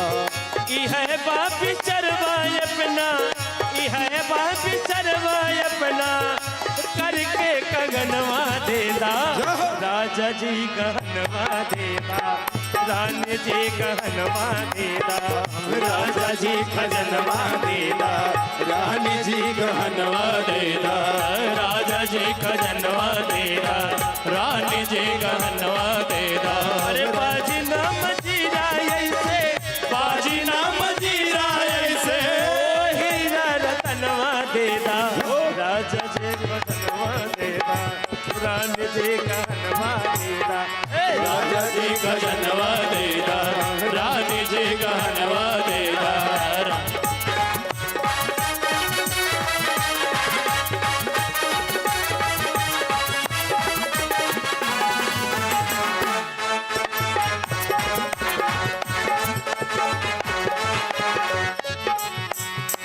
हमके कुछ नहीं चाहे, ई है इच्छा मनवा माहे, हमके कुछ नहीं चाहिए, ये इच्छा मनवा मारे। हमरा के कुछ ना चाहे, ई है इच्छा मनवा माहे, हमरा के कुछ ना चाहे, ये है इच्छा मनवा माहे। अरे ई है बस बनवा अपना, ई है बस बनवा अपना, अरे गोद के ललनवा देदा, राजा जी खजनवा देदा, रानी जी गहनवा देदा, राजा जी खजनवा देदा, रानी जी गहनवा देदा, राजा जी खजनवा देदा, रानी जी गहनवा देदा, राजा जी खजनवा देदा, रानी जी गहनवा देदा।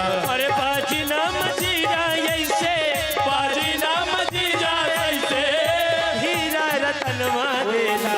राजा जी खजनवा देदा, राजा जी खजनवा देदा, राजा जी खजनवा देदा, राजा जी खजनवा देदा, राजा जी खजनवा देदा, राजा जी खजनवा देदा।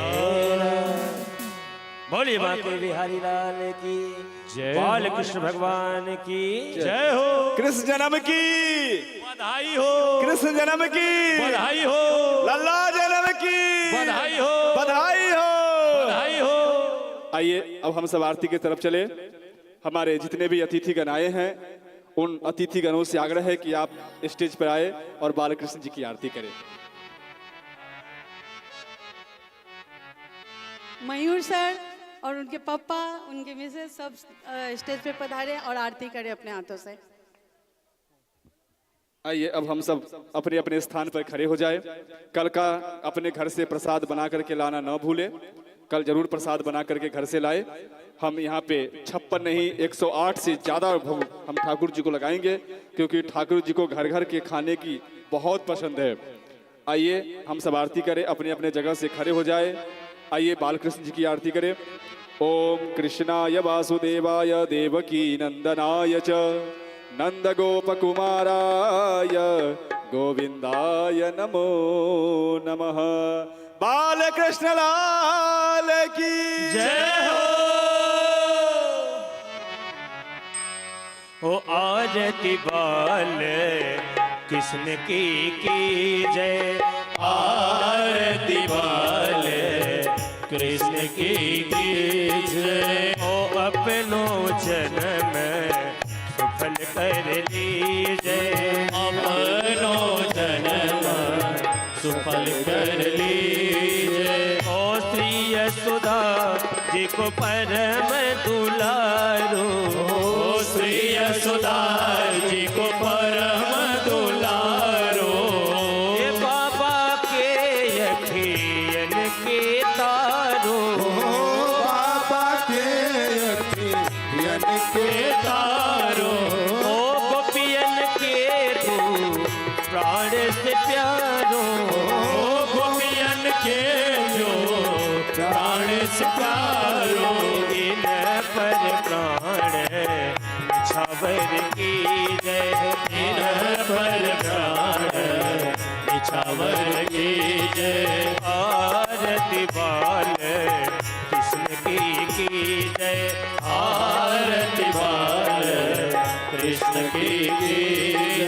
अपना जन्म सुफल कर लीजिए, अपनो जन्म सुफल कर दीजिए। ओ बलदाऊ के छोटे भैया, बलदाऊ के छोटे भैया।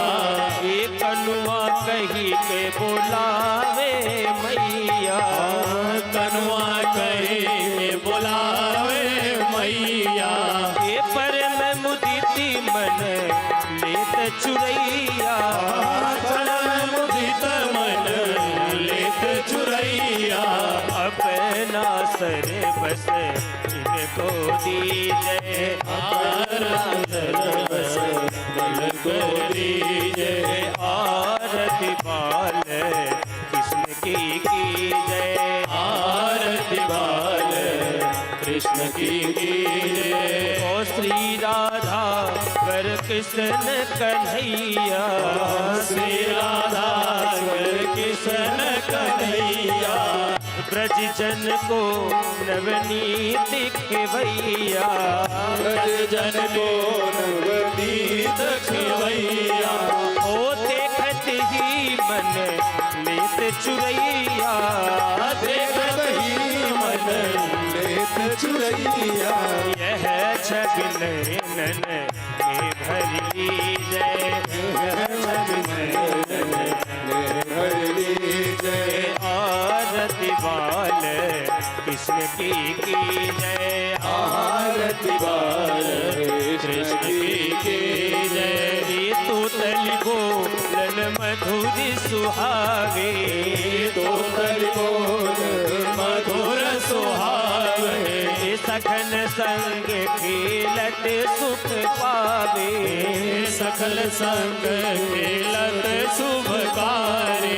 ओ सोई सुखती जो इनको ध्यावे, जय सुख सिंधु इनको ध्यावे। और अब इनको अपना कर लीजिए, अपनो जन्म सुफल कर दीजिए। आरती बाल कृष्ण की जय, आरती बाल सुफल कर लीजिए। अपनो जन्म सुफल कर लीजिए, अपनो जन्म सुफल कर लीजिए। कर्पूर गौरव करुणावतारम संसार सारम भुजगेन्द्रहारम सदा वसंतम हृदयारविंदे वां भवानी सहितं नमामि। त्वमेव माता शक्ता त्वमेव, त्वमेव बन्धुः च त्वमेव, त्वमेव विद्या द्रविणं त्वमेव, त्वमेव सर्वं मम देव देव, त्वमेव सर्वं मम देव देव। हरे रामा राम रामा हरे हरे, हरे कृष्णा कृष्ण कृष्ण हरे हरे। हरे रामा राम राम हरे हरे। हरे कृष्णा कृष्ण कृष्ण हरे हरे। राम राम हरे हरे, कृष्ण कृष्ण हरे हरे। बोली बोल कृष्ण भगवान